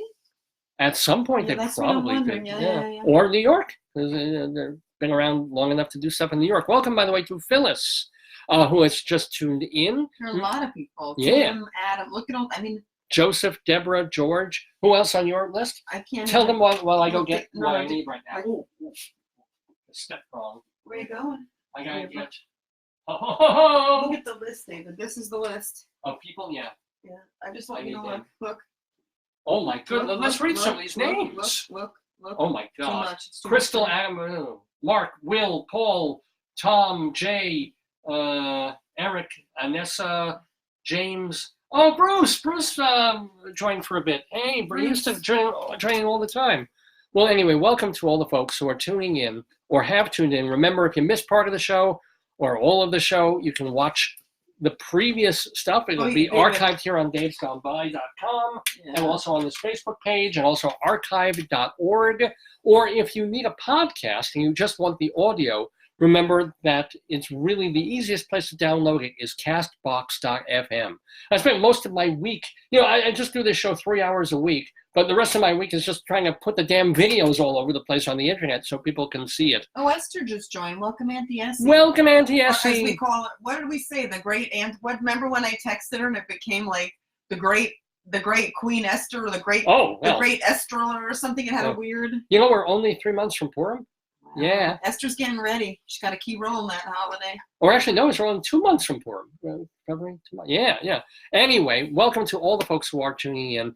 It's 10 or 8 minutes, really, to noon Eastern time here in the Daverhood, doing the Dave's Gone By show. We have a couple more things to do before we let you go, before we end the program on this Saturday, January 4th, 2020. Of course, we can't stop or end the show without paying tribute, because, of course, our New Year's show is so important to the potatoes, where we sent down a lit potato at 11:59 p.m. and then brought up a papito, a golden starring papito for the baby New Year. But our regular potatoes, they love taking part in the show as well. Sometimes we do potato news. We don't have that for you this week, but we are going to continue with our story time of this beautiful, marvelous book, No Small Potatoes, the story of Junius G. Groves and his kingdom in Kansas. Are you excited, dear? I hate this book. Why do you hate this It's book? it's about as stimulating as watching a paint dry. But you hate every book that I read. At night, I like to read to Joyce from the story of Ook and Gluck. That's racially offensive. It's not racially offensive. Every book that I want to read here or with Joyce, she doesn't like. But we're going to do a bit of this book. It's called Storytime. You read a book about why fish fart, and it took to page chapter 7,000 pages, and then we learned that it wasn't even a fish. It was a fish. It was the weird fish. That was really It's the smelly, gassy fish. Anywho, this is Storytime. Tell me a story, tell me a story, tell me a story, remember what you said. You promised me, you said you would, you gotta give in, so I'll be good. Tell me a story, then I'll go to bed. So the story time this is the true story of Junius Groves. And are you ready for this, potato? So we saw that he was a former slave, man, and he had to somehow now make a living. And how was he going to do it? He and his wife, they got themselves the acres and a mule that was necessary back then, as it were. He got himself work on a farm, and then he was able to get his own place to grow, to try and rent. He was renting space to grow spuds of his own. So let's get to this part. I think we did this part a little last time, but we'll backtrack just so we're all together on the same, quite literal page. And by the way, this book is by Tanya Bolden, illustrated by Don Tate. Actually, you should change his name to Don Tater, don't you think? That's wrong. All that working and saving paid off. In late 1884, Junius G. had his eye on 80 acres The land was east of Edwardsville, near the mouth of the Kaw River, its banks lined with cottonwood trees. They saved up $2,200, but those 80 acres were costing $3,600. Where would they get the rest of the money? It would come from hard work. He believed when he handed over $2,200 and the promise to pay off the balance within 1 year. Right quick, Junius G went to work turning those 80 acres into a real farm. There was a small house to build, and more daunting than that was the backstringing, muscle-taxing task of clearing the land. He had to dig up umpteen tree stumps to make stepping stones up and down a field. And while he was doing all of that, a top crop on his mind, what do you think it was, dear? Corn? No, Mommy, it's potatoes. Yes, plant them. Okay, potato, very good. But could he do it? Could he farmhand? Or could he farm? 3 people just joined. As well they should, because they know we're talking about potatoes now. Now, if Show he people, didn't, the people can't see the book. You got to show it more. well, I'll show that Lower, more, but I yeah, gotta yeah. be able to read it too. If he didn't, of course, pay off the mortgage in 1 year with the rest of the money, he would lose money that he invested. Negative. Remember? Mike Dow just said hi. Who? Mike Dow, he said hi. Oh, welcome, Mike. So here's the deal. Remember what we loved about this book was the horrible alliteration, Yes. right? We have more. Negative natterings of naysaying neighbors snaked their way to Junius G's ears. He did a dumb deal, these people humphed. He would never pay off that debt in a year, they tugged. And when they looked into Junius's future, those naysaying neighbors saw nothing but failure. The negative natterings kicked up a ruckus in Junius G's head. It made him sad and scared, down and discouraged. When you're down and discouraged, and you have some spuds to plant. Show people the book. When nothing's going right. 5 people just joined. You just pick up some hoes, some spades, and some rakes, and you get planting. You gotta alliterate more, honey. I do. You're not alliterating enough for this book. It was like it wasn't like he had just himself to worry about. There was Matilda E., his wife. Matilda? His wife Matilda. Here she is. See. Oh, she's hot. She is a babe. Look at her. Oh, Look God. at her. Is it me or does her face not look like a potato? No, it looks like she had a little stroke. Yeah, there's something going wrong there. This is like she's like the girl on Good Times. That's what happens with slavery. People got scarred, beaten, burned. Oh. It might be a reference. No, she's not. Let No, me see. she's got very smooth skin. I'm thinking it's just potato peel skin. Look at her. Yeah. Whoever drew that has a very Modigliani kind of, don't you think? And also now the couple had 3 young sons, Charles, Walter, and Fred, Stair-Step Kids. Fred. What is Stair-Step Kids? You tell me. Point. I understand what stepchildren are. What are stair-step children? I've never heard that term. I have heard of fictive kin. What the hell is fictive kin? Fictive kin's like it's not your family, but it's like your friends you call your family. Oh, okay. Like I say, like that. Diditi's my sister and she's not. Okay. Yeah. What am I looking at? Stair-step children. Maybe. This is going to be interesting. And while she's doing that, welcome to Phyllis and David from my high school. And by the way, it's noon Eastern time. We're doing the 727th episode of Dave's Gone By. Having stair-step kids. What does it mean? Cynthia's saying its ages alternate? Well, they would, unless they're twins. Having stair-step. Any luck? No? What are stair-step children? Okay, a few definitions. Okay, 3 or more siblings born with similar spaces between their ages. Oh! It's like a stair-step. Joyce, Cynthia was right. She's saying maybe it's like 2 years apart. Or kind of that's thing. what this says. Like the stair step. So it's like you plan it every 2 years they had a child. Yeah, or whatever. You know, Mormons have those a lot. You know why? Why? Because they have Latter-day Saints. Stairs, step, ladder day. That's comedy. That's funniness right there. They liked it. Welcome to Joe Linda, by the way. Joe Linda, why can't you be true? Now, Junius was worried the neighbors were right.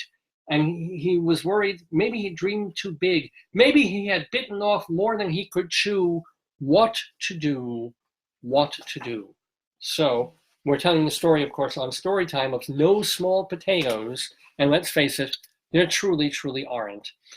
This is what he's going to do. Small potatoes, only small farmers. And this is why blacks co-opted the Holocaust from the Why? Jews. Because look at the phrase. Look at the, I can't see it. and look at his expression, Oh, Lord. which is essentially the English version of Arbeit macht frei. Keep working hard. Work will set you free. Planting and plowing, tilling. Yeah, but he has 3 sons. Tilling, Does that oh, help? Hoping for the right rain, watching potato vines grow, then waiting for their blooms, keeping his courage up under searing sun and in the face of hot, heavy winds. Plus, he had to be ready. Oh, here we go. Are you ready for some more alliterations? Here we go. He had to worry about battling blister beetles, roly-polies, and other potato pests. Roly-polies were my favorite insects growing up. They were my favorite little, I didn't like ants. I used to step on them and kill them. And nobody likes roaches. But those little cute potato bugs, those little roly silver, I loved them. And you touch them and they curl into a little ball. Potato bugs did nothing for you. I wish you would just make my honey in the morning. I don't care about the I do make your honey in the morning. Yeah, but you don't wash your hands. That's true. No, so I've got to milk the bees. So come harvest time, more hard work. Is that what you're calling it now? Yeah, that's my stinger. Working hard, worked. True to his word, Junius G paid off the money that he owed in a year. Look, yes, he's handing her the dough. He did it. Yay. Who's he paying? What's that lady? I don't know. She must be. Once those 80 acres were really his, can you guess what Junius decided to do? And by the way, this is Junius, his actual language. A potato party. Of course, he just had some baked potatoes. And, but here's the deal. He said, and this is actual verbatim from the real Junius G, it was pretty risky business paying out every dollar we had saved by 5 years hard work and close living and running ourselves $1,400 in debt. But we wanted a home of our own, and I knew I should succeed much better when I was tilling soil that I could call my own. That's beautiful. Yeah. Was he a real person? Yeah, that's a point. This is a true story about a former slave. So, in time, Junius bought more land in the Great Kaw Valley. And all told, guess how many acres Junius got? 10,000. No. 2. No. 7. No. 50.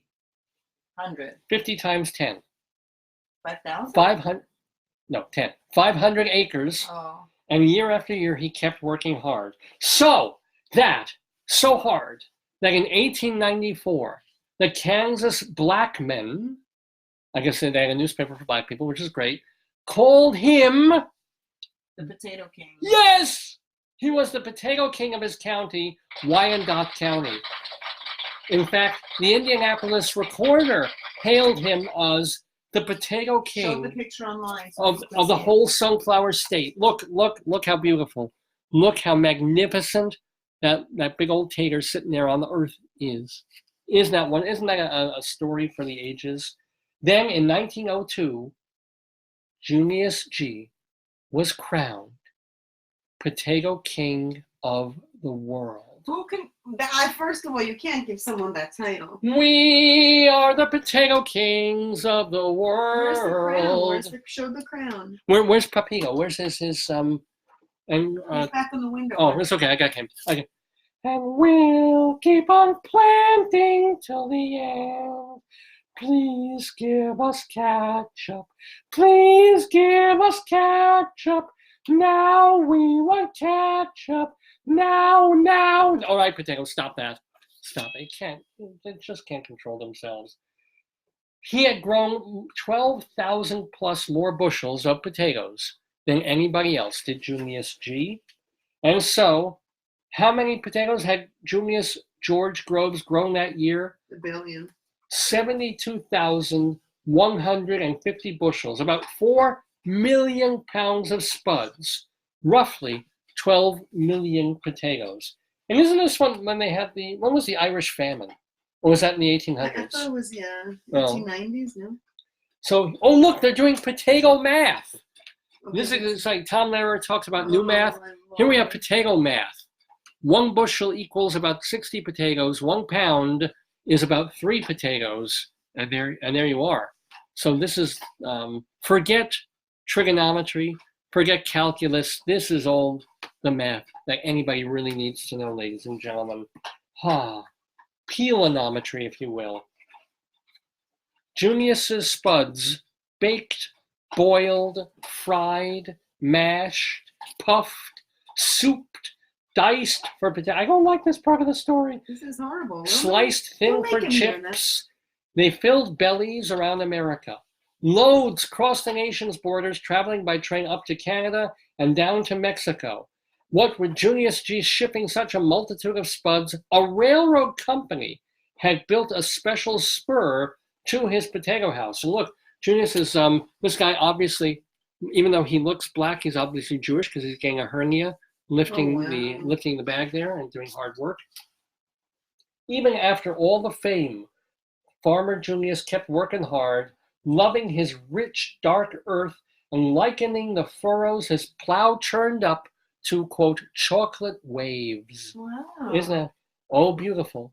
For spacious spuds and chocolate waves of taters. I heard he hated. There's actually 5 people just joined. Oh, well, They excellent. hate alliteration, I think. Oh, I know. Well, after all those years, spuds grew.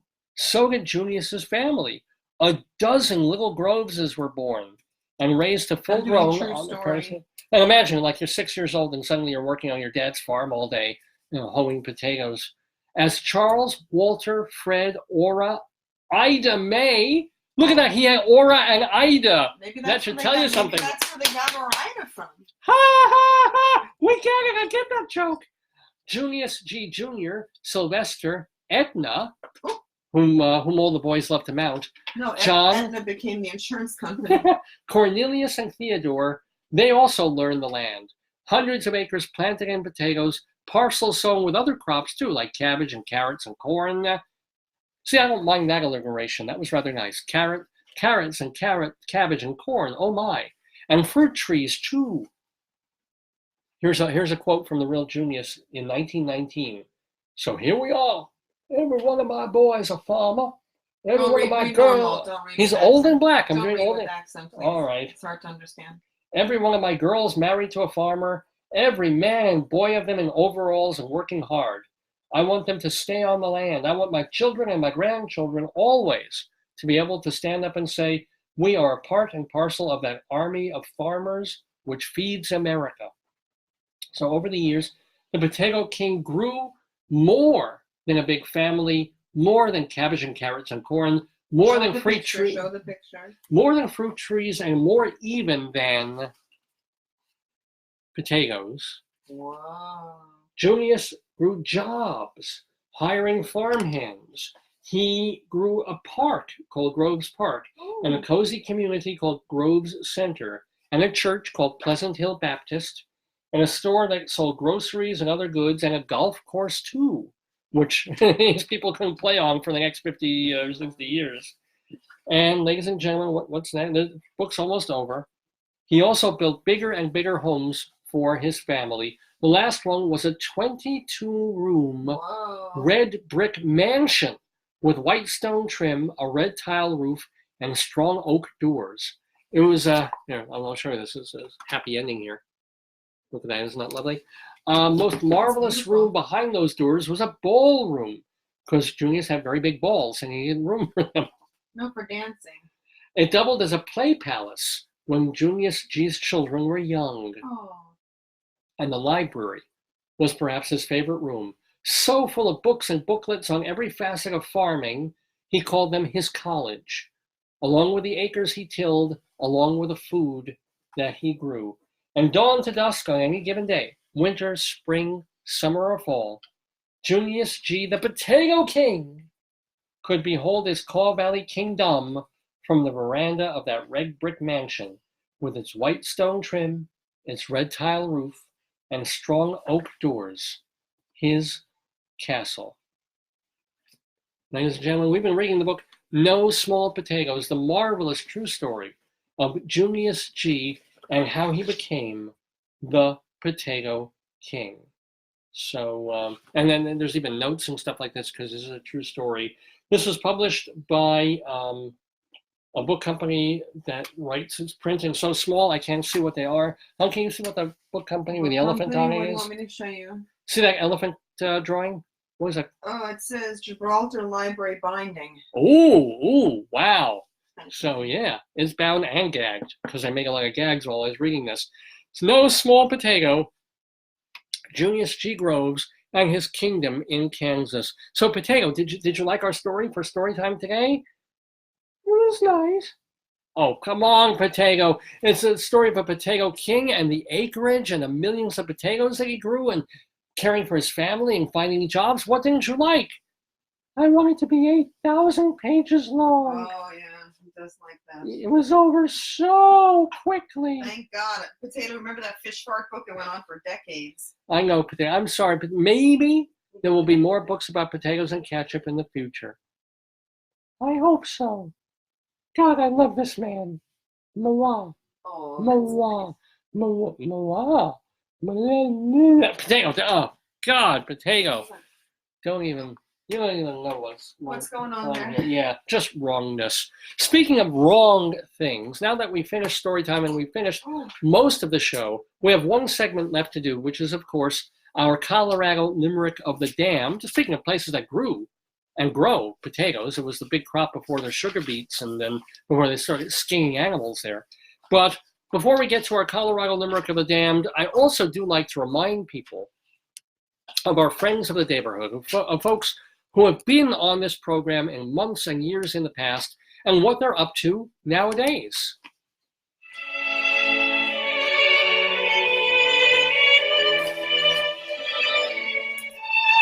So, for example,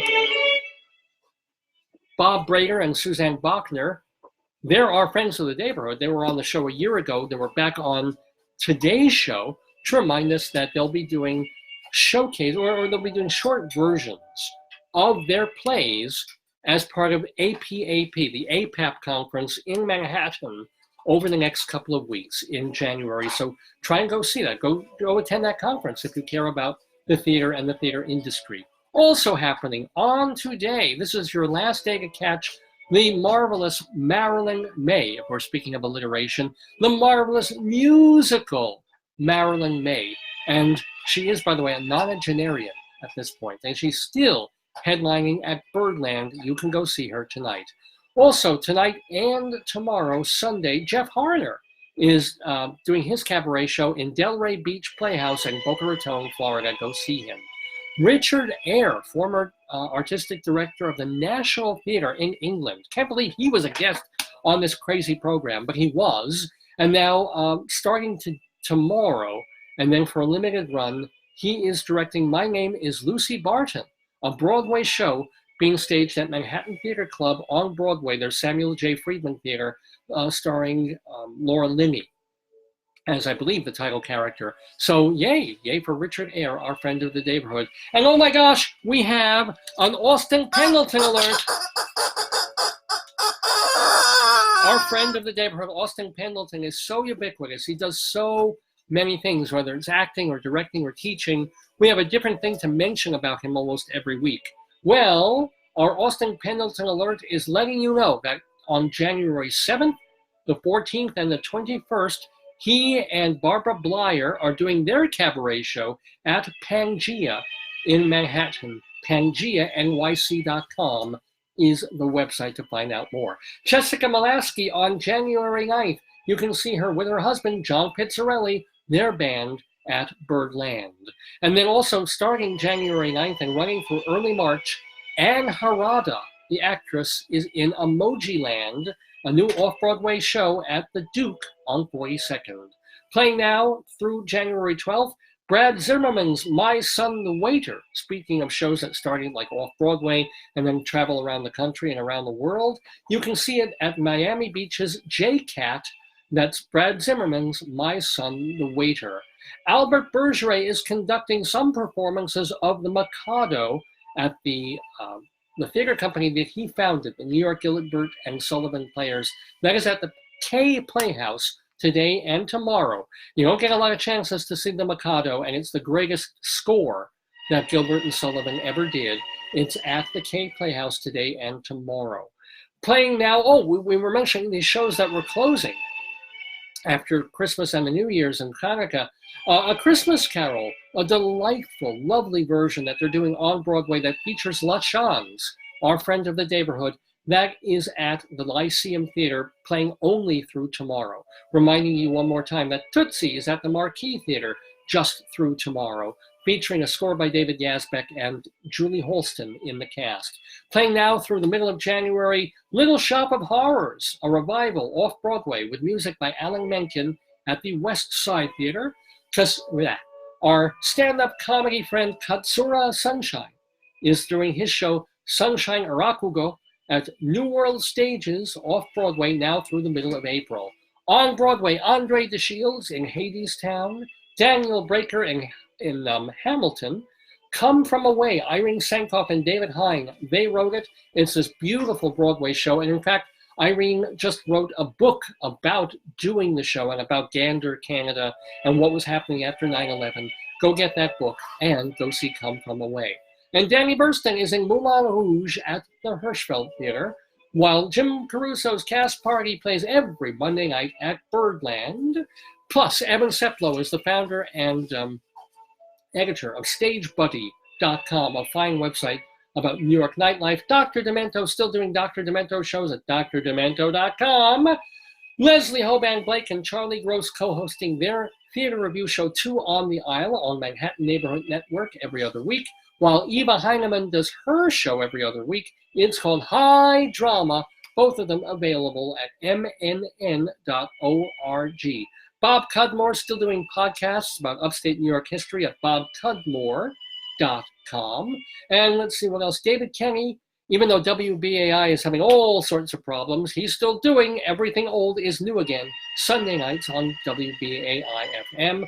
You can listen to Broadway show tunes at soundsofbroadway.com, a website founded by our friend Stuart Brown. And finally, you're going to want to see or catch, now that we're not conflicting anymore, Valerie Smaldone does her radio show Bagels and Broadway on AM 970 Saturday mornings, 9 until 10.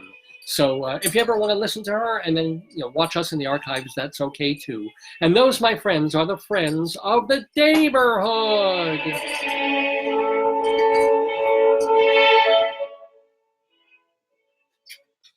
Well, it is almost 20 after 12 Eastern time in the Daverhood. Almost time to get out of here, but we do want to do one more piece of business here, and I apologize for it in advance. It's a rough one, ladies and gentlemen. We do something called the Colorado Limerick of the Damned. For no particular reason, a couple of years ago, I got it into my head. What do you need here? Glasses. Oh, for what? Here. Our Colorado Limerick of the Damned. Oh, I thought they were Rabbi Sal's. Okay. No, those are my reading glasses. I need those. I'm sorry. This is, I just felt like we've been living in Colorado for about 9.5 years. So I thought, hey, why don't I make a horrible, rude, risque, crude poem about every possible place, town, city, and municipality in Colorado? I just started doing it to do a couple, and it ballooned, and now I've done more than 70 of them, and we do one every single week here in the Daverhood. They're damnable, so that's why we call them Colorado Limericks of the Damned. A limerick is a comic verse of 5 lines, in which lines 1, 2, and 5 will end with words that rhyme. And likewise, verses 3 and 4 also end with words that rhyme. So this is a limerick. Rocky Mountain, Yes, indeed. Rocky Mountain High we are on our Colorado Limericks of the Damned. So every week we go to a different place, and this week we are going, and my humor is sometimes this way, Rye. We'll be in Rye, Colorado today. It's a town in Pueblo County that they don't even know. It was either named for the wild rye that was growing, or they actually were naming it after the whiskey they made out of it, the rye whiskey. but it's a population of 200. It's not a big place. And the interesting thing, apparently, according to Wikipedia, about Rye, Colorado, is that it has, quote, a humid subtropical climate. Because, you know, Colorado is mostly very high up, and it's got the snow, and it's got dry weather and cold, and a lot of sunshine. This place is more wet and humid and subtropical, so kind of interesting there. It is known for its annual Sonic Bloom Festival. This is a music festival like EDM and what do they call that stuff? Electronica kind of bands. So what was really amazing is they had an ad for the Sonic Bloom Festival. And in the ad, they listed about 50 different bands that were going to be taking part in this music festival. And I count myself as a music lover. I know a lot about bands or know a lot of band names that even if I haven't listened to their stuff, I've heard of them. I have to say, of the 50 bands taking part in the Sonic Bloom Festival in Rye, Colorado, back in 2019, I didn't recognize one single band name. I like some of the names. Those include Grammatic, Cicada, The Whittler, Yak Attack, Drum Spider, Filch, spelled like the band Fish with an L, Edamame, and Subaqueous. These are just some of them. Have you ever anything? No, and yet there's a whole festival devoted to this kind of music that they do in Pueblo, Colorado, well, this part of Pueblo County, Colorado, called Rye. So, ladies and gentlemen, please get your children out of the room forcibly. You know, it'd be like Bob Brader's father, and just, you know, yank them around, molest them, pull them out of the room into a closet and hurt them while we do our Colorado Limerick of the Damned, because this one's pretty rough and raunchy, as limericks tend to be. This one, of course, for Rye, Colorado.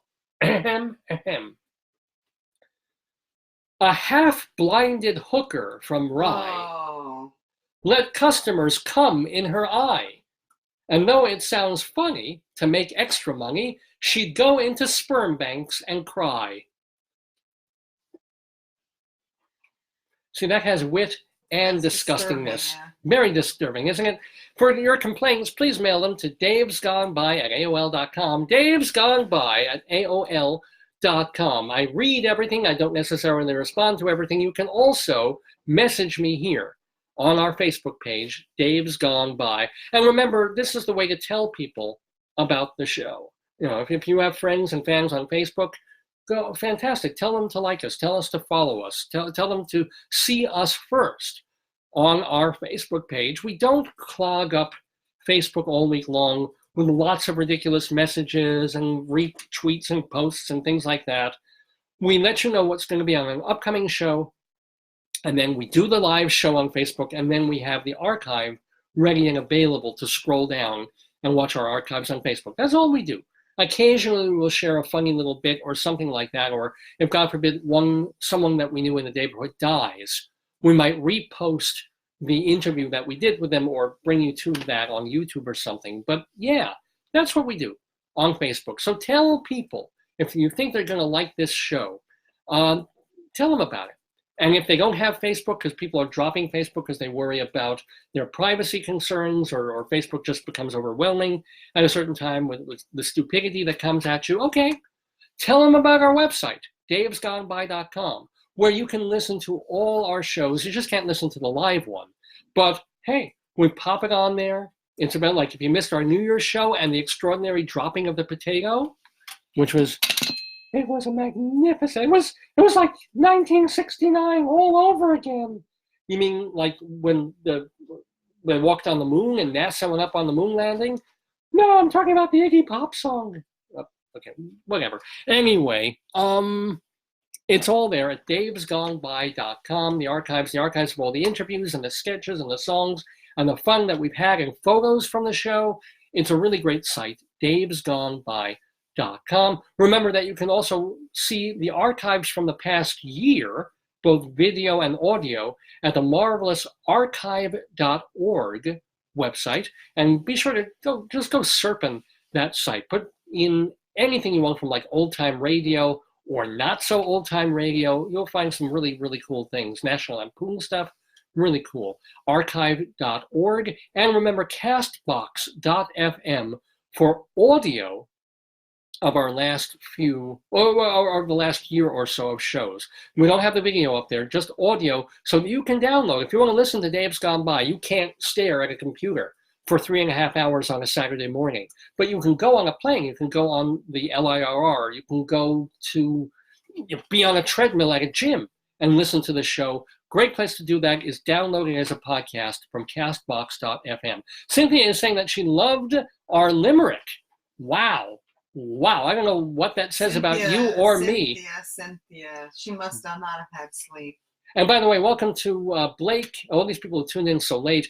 Ozer, who was on our New Year's show.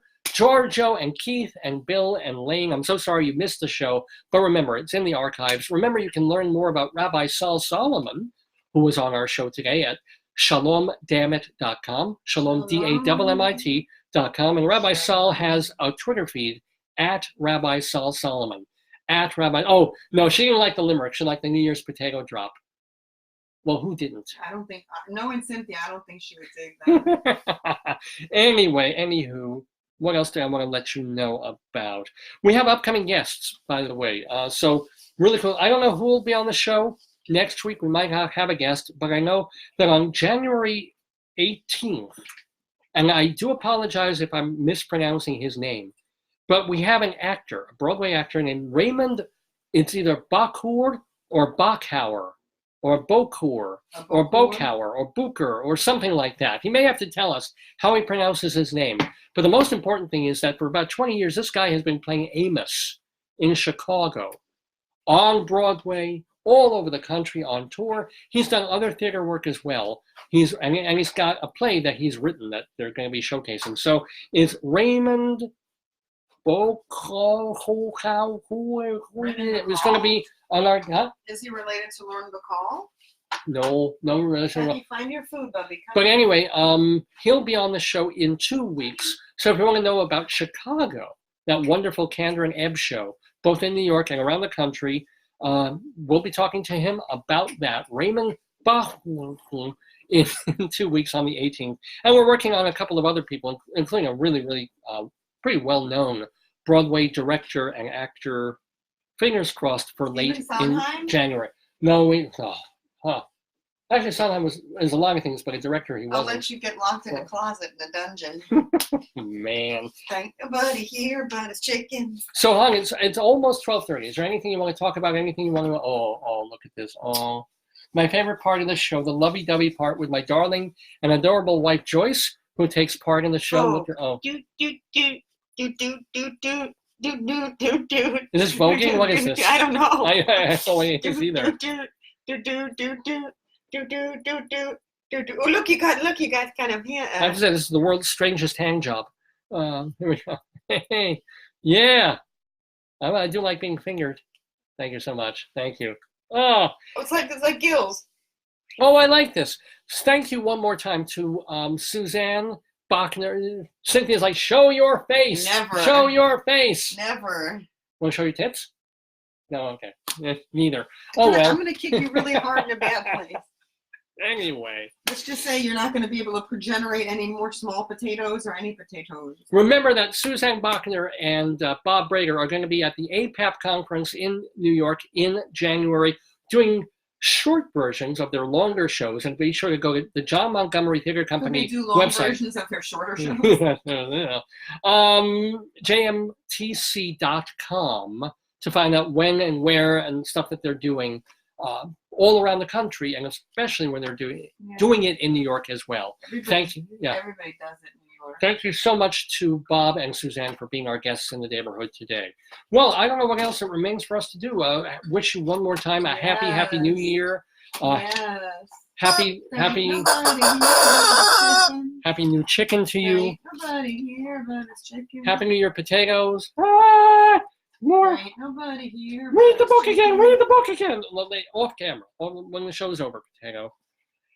Hung, anything you want to wish our listeners for 2020? No, just a healthy, happy, and a good New Year. You know? And Long Island Railroad trains that run on time. Oh, Even if it takes a dictator to that's do gonna it. be a nightmare. Did you say dictator? I know him. Ah! Oh God, yeah, we gotta end this thing. David, don't let them drink. This Don't let them they make drink. their own vodka. I can't stop them from drinking it. God. This has been the 727th edition of Dave's Gone By with me, Dave Lefkowitz. The archives are davesgoneby.com, and they will also be here on this Facebook page. Have a fine and fabulous week. Yes. What else am I gonna? I'm taking a typing test this week. Ooh, My civil service giggity, part 2 exam. I'll giggity. tell you about that next week. I'll bet. You're a very good typer, David. Well, thank you. You're Thank the you. best typer in the world. Well, I'm glad I'm your type. You're dear. my type, baby. Oh yeah, you're type A plus for me. Because I have the keys to her heart. I'm just ribbing you, dear. Oh my God. Just don't give me a hard return. I'm trying to do an Olivetti joke. It's just not coming to me. Olivetti in the taxi. Honey. All right. Anyway, we gotta go. Have a great. I'm simply saying, don't blame her son for the horrors of the Long Island Railroad because her son's a train conductor. They're cutting lines and they break. You know, they blame Amtrak. It's such a ripoff. They're cutting line. The conductors are doing lines. And you know, they blame Amtrak. Amtrak blames the railroad. It's like, you know, it's bad. Yeah, they're expecting even worse delays and It's things. like De Niro, Pacino. And all De Niro. that story you sent me from Newsday about the thing, it's not the Far Rockaway line. No, I don't know what line it is. Yeah, it was all the others. It was Hicksville, I don't Hempstead. believe there is any lines. I think it's. Oh, Hempstead, great. I'm doing Hempstead on Monday. Wonderful. But there you Just go, my honey. luck. You might as well start walking now, big boy. Well, these spuds were made for walking, and walking's what we'll do. These spuds were gonna walk all over you. Dum-ba-dum, dum-ba-dum, dum-ba-dum, dum-ba-dum. Anyway, we are way staying over time here and having diminishing returns. So Happy New Year, Shana Tova, Americana, to all of our fans. We'll see you next Saturday, God willing, from 9 until noonish or thereabouts with the 728th episode of Dave's Gone By. Have a great one and gone by.